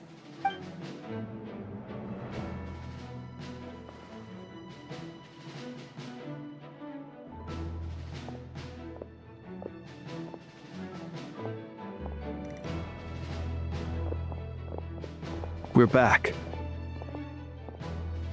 Did we get here a little early? Or a little late? A tad late. The others have already set off. To summarize, our resident moon goddess has found us a new ally, and Boss Nefer has uncovered some promising info.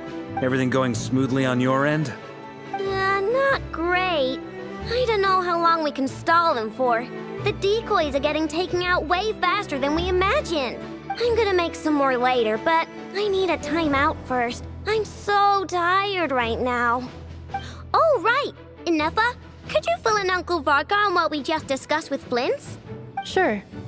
Uncle Varka, you previously told us about how when you went to investigate a source of the Wild Hunt in Amsvartnir, you discovered that it was just a diversion. But according to Flint's intel, several outbreaks of the Wild Hunt had already occurred in Nod Krai in the period leading up to that. That was before Rerir had regained his body, when he was far from regaining his full strength. In other words, in theory at least, he still lacked the means to act in two places at once. Flint's, with everything that's been happening, The Lightkeepers across Nod Krai are rallying to fight back against the Wild Hunt. They're gonna need your help. I know, I'm sure you're capable of coming up with something far more effective than decoys. But for now, you should stay here and get some rest. And Effa and I will head back over to Amsfartnir to see if there's anything I missed.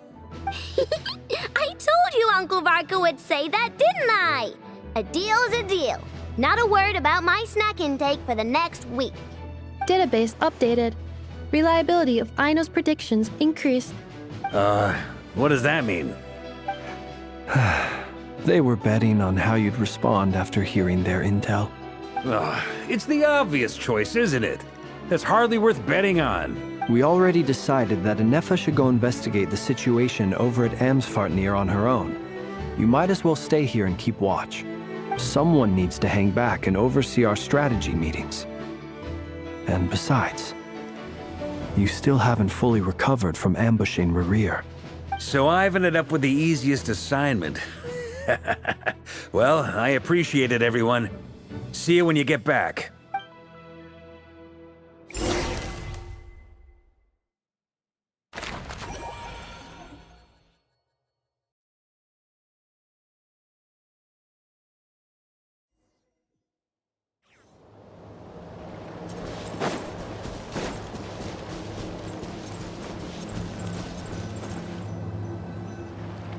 Here, this will serve as a good spot to cross over.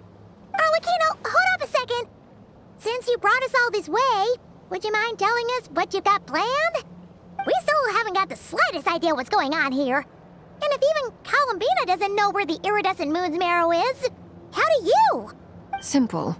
Because I am an inheritor of the royal bloodline of the Crimson Moon, and one of the last surviving embers of the Two Worlds' flames. Huh? Are you serious? As in, you're a descendant of that Crimson Moon dynasty we were just talking about? The one from ancient Conria? Your surprise is understandable.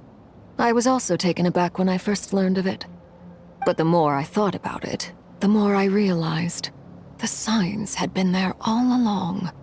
When I was young, I discovered I could wield a very special kind of fire. It coursed like blood through my veins and smoldered away inside my nerves. What's more, whenever I experienced strong bursts of emotion or drew too deeply on this power, it was like some kind of presence within the fire would begin to gnaw away at me, consuming me from the inside out. Exactly. That is why my hands are like this too. At first, I saw it only as a curse. But once I became a harbinger, the jester apprised me of the truth. Together with my own investigations over the past few years, there are several things that I have gradually come to understand. For instance, take the so-called Crimson Moon. In truth, it is nothing more than the shattered remnants of the iridescent moon, fused with the abyss to prolong its lifespan. Since this blood flame was bestowed upon me by the Crimson Moon, it is a fusion of the iridescent moon's former power and the corruption of the abyss. You all understand the nature of the abyss well enough. I draw upon its power, and in return, it hungers for my soul. This strange blackness is the mark of corruption it has left behind. If I recall correctly, you once told me that if the corruption ever made it to your heart, you'd become a completely different person. Yes, and that's the reason I'm always careful not to push my power too far. It's essentially a never-ending tug of war. Whew. Sounds intense. Anyway, the rest of my story can wait. Is there anything else about the Crimson Moon or the Iridescent Moon that you're unclear about? Paimon has a question. So, the Crimson Moon that the Carians used to worship was actually the Iridescent Moon, right? Which was one of the three Moon Sisters. Does that mean that the Carians were to the Crimson Moon as the Frost Moon Scions are to the Frost Moon? So much of that history has been lost. We have no way of knowing exactly what they were like. But I would suspect that the Conrians weren't as devout in their moon worship as it might appear. The iridescent moon's remains simply served as their link to the abyss. Later on, perhaps someone discovered a way to make direct contact with the Abyss. Or maybe there was some kind of ideological divide. Either way, a dissenting faction staged a coup and drove out the royal heirs of the Crimson Moon dynasty. Still, even with the dark sun looming high overhead, the Crimson Moon's glow never truly faded. If you want living proof, it's standing right before you. The first time we met, I sensed something familiar in your presence. When I looked at you, I felt I could see that mysterious red moon in the corner of my eye. In your flames, I saw its broken image, surrounded by a strange black aura. Well, I appreciate that you kept it to yourself. Much about the Crimson Moon is still a mystery, and I'd prefer not to end up as the object of an insane research project. Anyway, time is against us here, so if there's any other questions, they'll have to wait. I just want to make sure I've got one thing straight. In her letter, Sandrone mentioned that since you are unable to contain the iridescent moon's marrow yourself, you intend to leave it in my custody. Correct? That's right. For now, it's the only way I can pay you back for your help. The iridescent moon is already part of who you are. So with its marrow in your possession, you'll be even more powerful than before. Deal. Then let's get started. Get what started? What does this place have to do with the Crimson Moon? When I first became a Harbinger, the Jester gave me a book called Paranhari, also known as Leobranto Inamorato. You should be able to buy a copy next time you're in Fontaine. It's a love story set in the Crimson Moon era, but setting aside the tangled romances of its characters, it also records a few interesting details.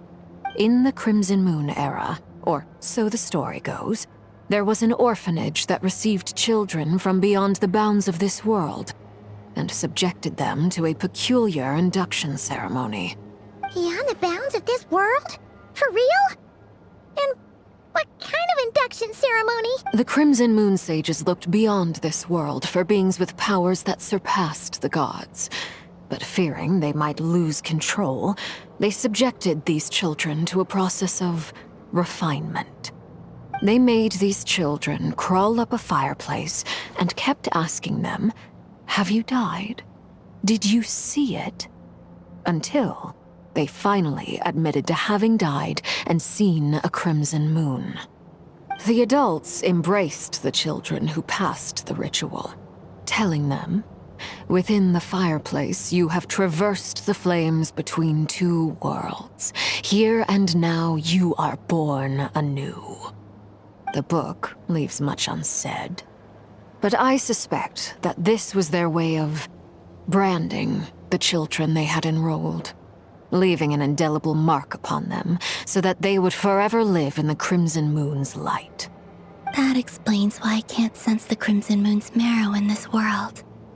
It makes sense that it would be sealed in a special space that can only be accessed temporarily through some kind of ritual. But there's no fireplace here. Do you see a chimney anywhere? Oh, are we supposed to build it ourselves? Okay, fine. Paimon will go find some bricks. That won't be necessary. The fireplace is purely symbolic. The key to the ritual is crossing the flames between two worlds. In other words, the flames that burn within me. Those burned away by such flames leave behind a kind of ghostly afterimage in the world. In the days of Conria, people believed they could be used to bridge the gap between the two worlds of life and death. In short, I can open a passage to that space for you. That's the easy part. The catch is I'll need to stay on this side to keep the passage open, so I won't be able to come with you. Once you're inside, you'll have to find your own way. Very well. Then I'll open it up. Traveler, spare me a little more moonlight if you would. I may need it.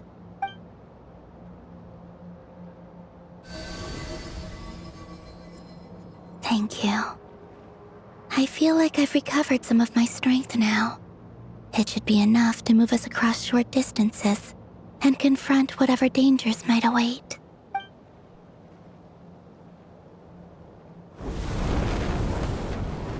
Mistress of the seven hues of ages past, great mother of the present, crimson-clad sovereign of the two realms, by fire severed, by fire renewed, I offer myself now and beseech your descent.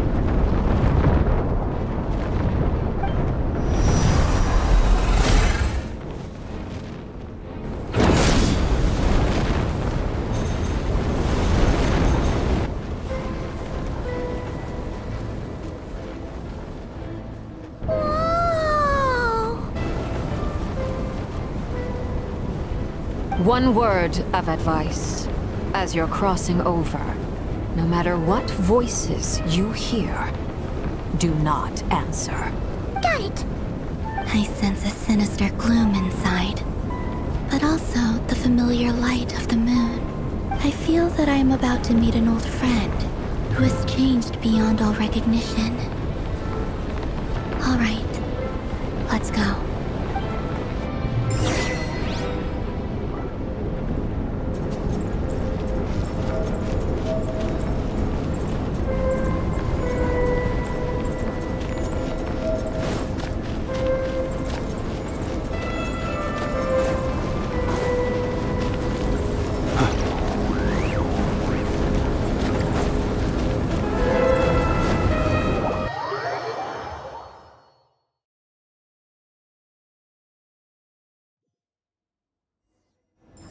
I sense your presence, and craving death and rebirth. Wait, why are you? You have crossed over from another world, transcended into yourself. I have no right to.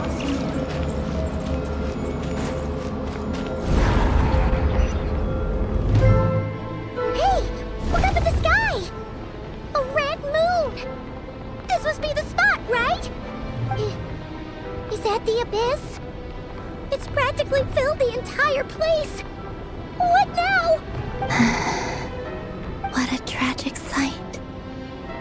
Fragments of your broken body, seized by the abyss and hung up aloft like mummified remains. Iridescent moon. Was this truly what you wished for? Careful! There's something spooky about this place. Feels like something is lurking in the fog. Haimon's right behind you. Whatever you do, don't run off without her.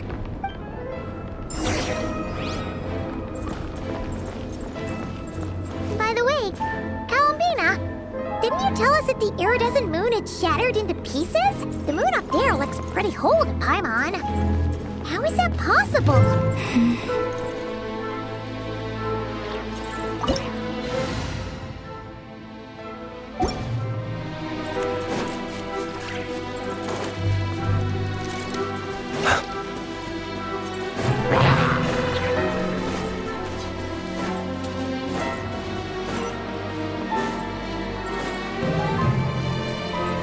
Just like I thought. It was only a facade.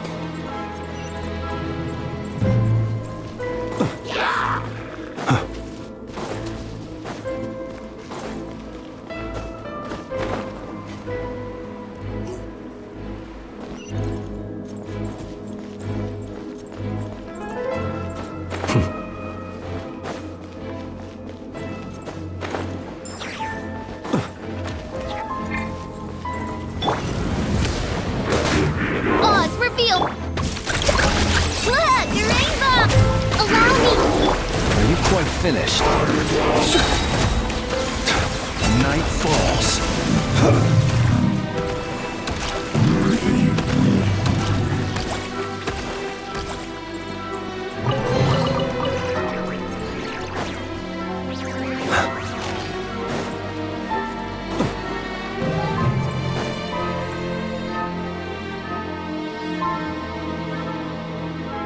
Huh? Huh? For real? That's way too high! There's no way we'll be able able to reach it! No. I'm not sensing anything up there. It's coming from under the mountain. Let's see... Ah! There's some kind of weird shadow over the water! Wait, see that? Looks like a mechanism of some sort. Let's check it out!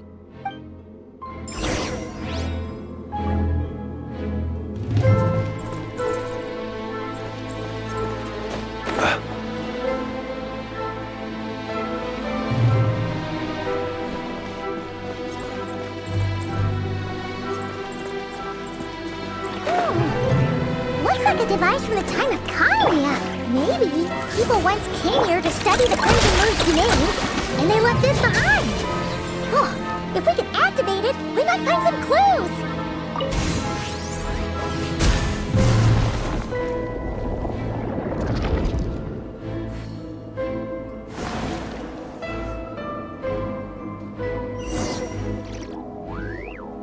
Hey, look at that!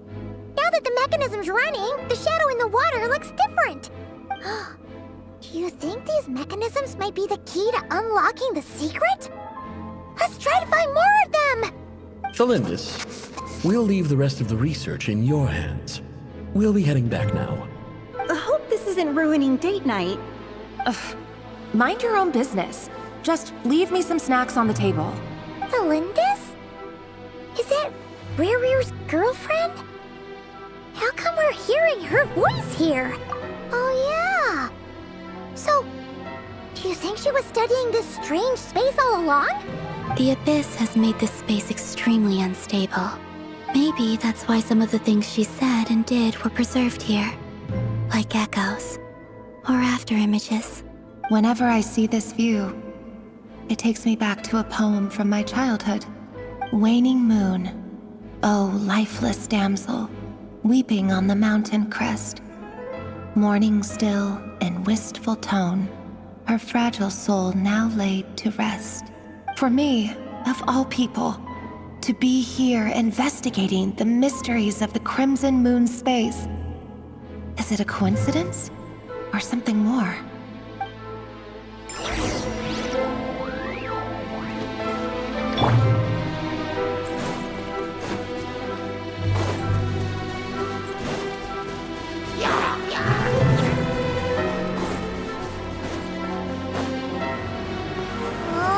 Looks like the Abyss has messed up this mechanism. We need to find a way to get it working again. Let's see if there are any other devices nearby.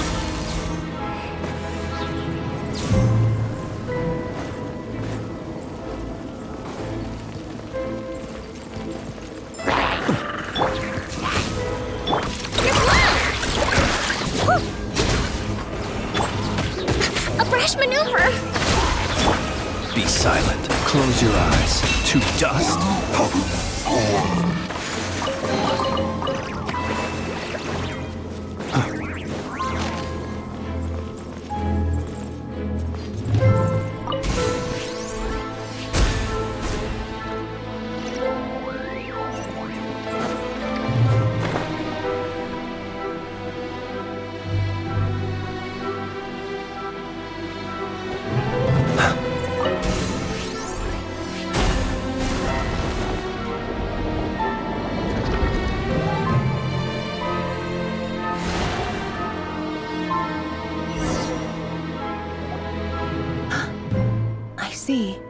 So the moon marrow, or rather the power of the 3 moons, is the key to unlocking... If it really does exist, then maybe this madness can finally be put to an end.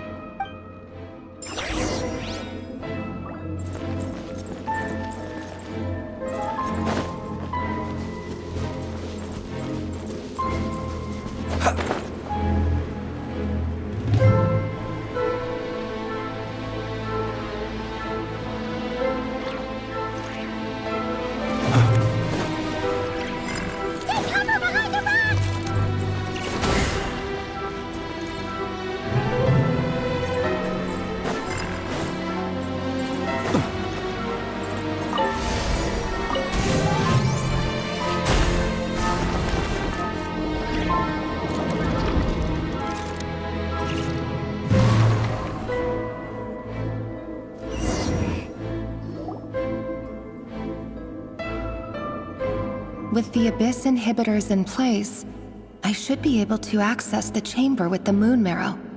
Oh, Rerir, with every step you take, you're drifting further from what you truly desire. But you're not the root of the problem. Ever since that outsider set foot in Conria, the Vinster King has sunken deeper into madness. If only I could get my hands on that outsider.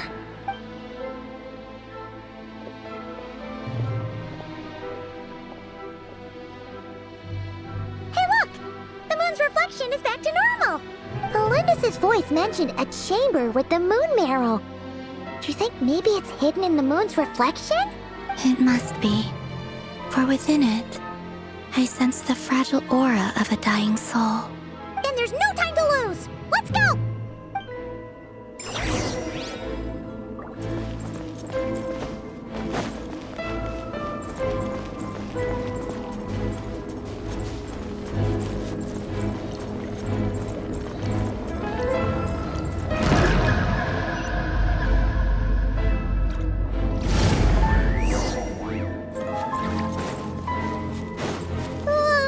These things are so creepy! Looks like we'll have to destroy them if we want to get to the iridescent moon's marrow.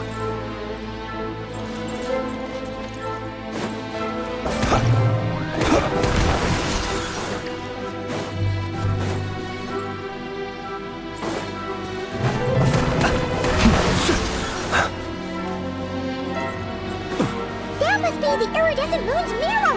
Oh, we'll need to destroy these things before we can reach it!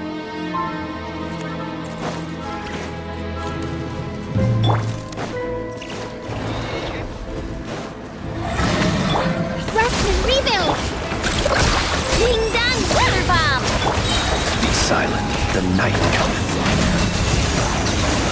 Close your eyes.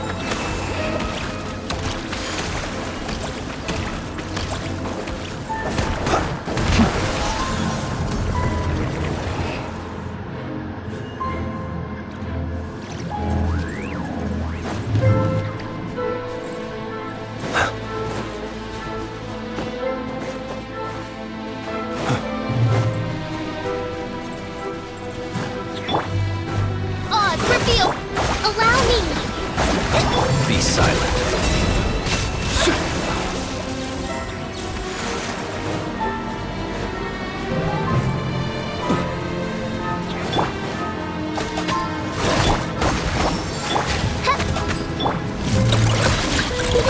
Go claw!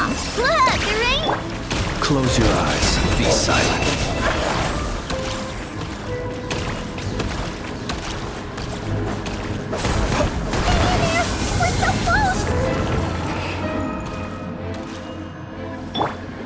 Hold the line!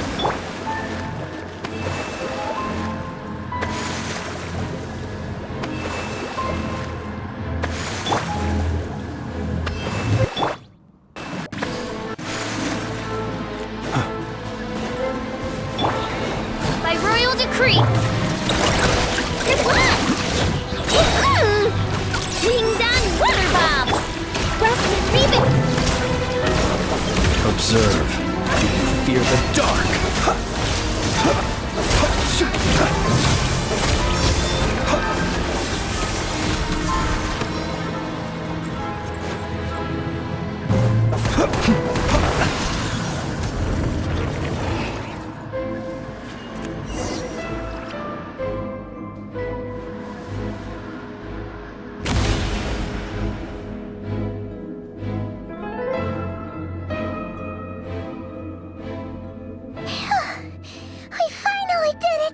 The iridescent moon's marrow, still burning away like an undying flame, yet now contaminated by the abyss.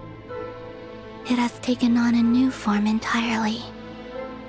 If we can purify the abyssal power within, we should be able to obtain its untainted essence.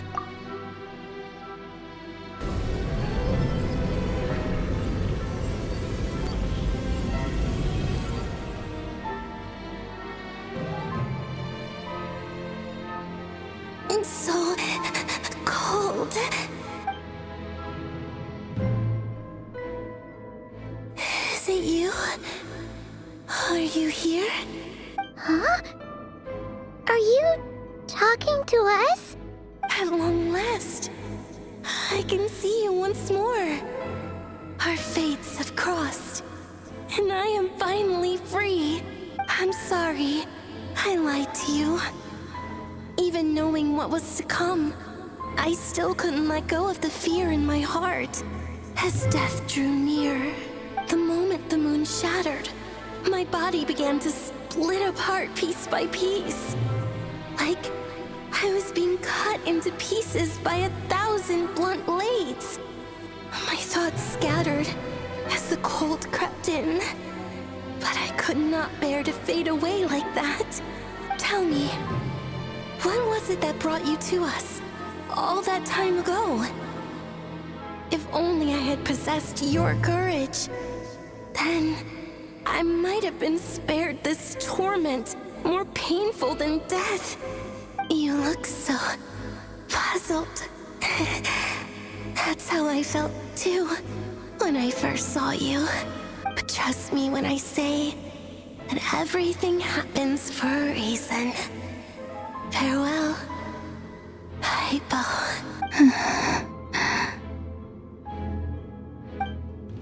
What was that all about? Was that the goddess of the iridescent moon? It sounded like she was speaking to a long-lost friend. But none of us have ever met her before, right? Perhaps. She took me for the goddess of the frost moon she once knew. For a fading soul like hers, our auras must be too similar to tell apart. But anyway, we've got the iridescent moon's marrow now. That should help you regain your strength, right?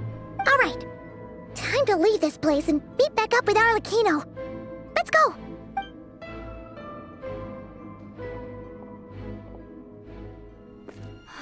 That's odd. This place looks different than when we came in. Waning moon, oh lifeless damsel.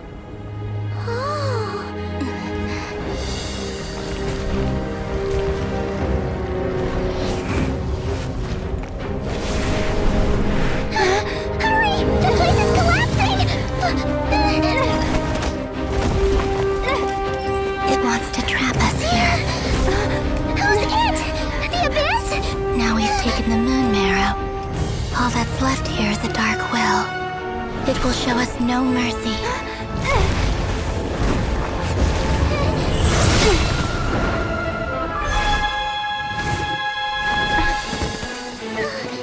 Give it back! The crimson moons! My marrow! My heart!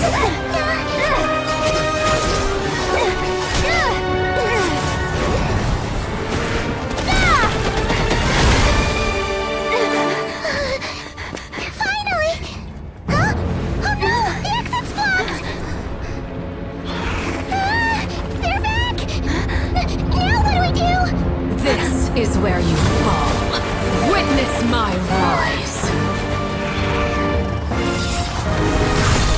Hey, What are you waiting for?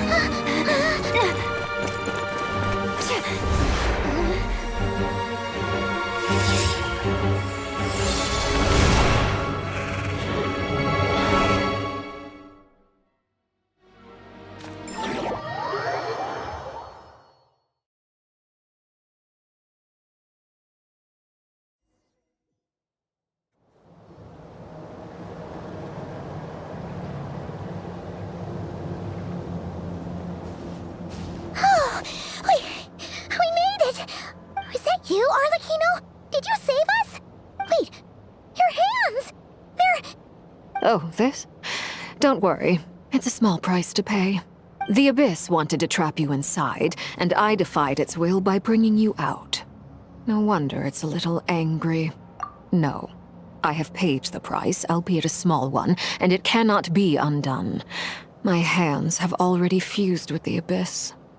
Purification would simply destroy whatever's left of them. But surely... Oh... We're so sorry, Arlecchino. Paimon can't believe you'd make a sacrifice like this for us. As much as I'd like to call it a favor, the truth is I was simply holding up my end of the deal. Well, Columbina. Yes. You did your part. And as promised, I will leave the iridescent moon's marrow in your care. From this day forth, may the two worlds' flames burn ever more brightly.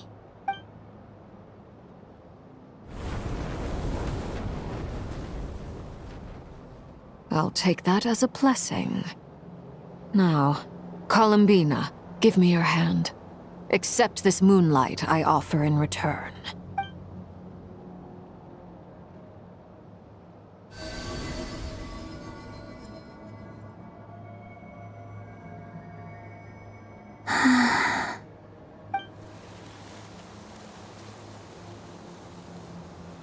Feeling stronger? Hey, Columbina, are you okay? I'm fine. Our powers are a little at odds, that's all. By the Frost Moon's authority alone, wielding the power of the other moons was always going to be a stretch. Still, I think it's fair to say that your strength has returned, at least to the level it was at as Third Harbinger. It's still not enough. There's no way I can hope to challenge Rayrir like this. Just one more ray of moonlight, if you would. It's okay. I can take it.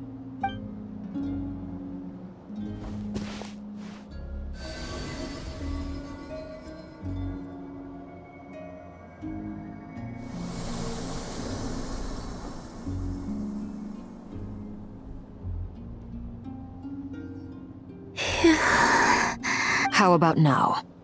Fighting fit?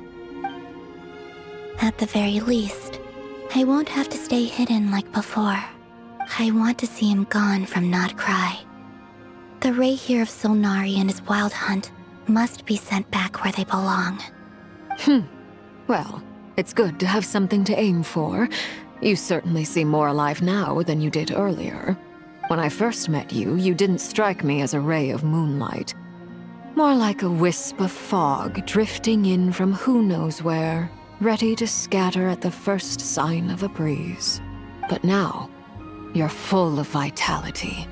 Just like the Frost Moon, once the brightest of them all. May you keep shining, Columbina. This is who you are. Thank you. Look after yourself too, Arlecchino. I know you have plans of your own, and that's why you're always seeking to grow stronger. But whatever you're after, don't let the Abyss take a hold of you. I do not wish to see you go down the same path as Rayrir. I appreciate the concern, Columbina. Although perhaps it's time you took a new name. A new name? Kutar, the Moon Maiden, Columbina.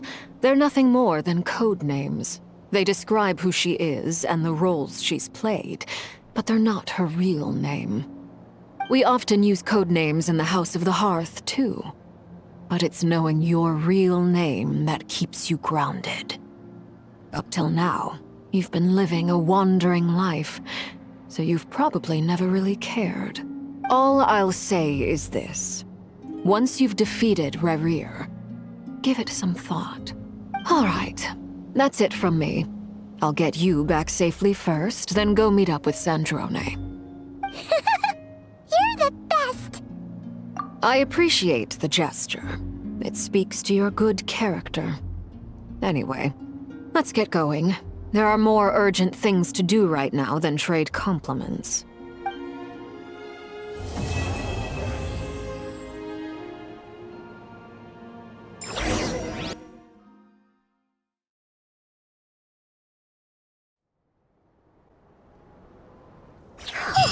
It was a close call, but we got the iridescent moon's marrow and restored Columbina's strength, and that's all that matters. In other words, mission accomplished. Paimon wonders how everyone else is doing.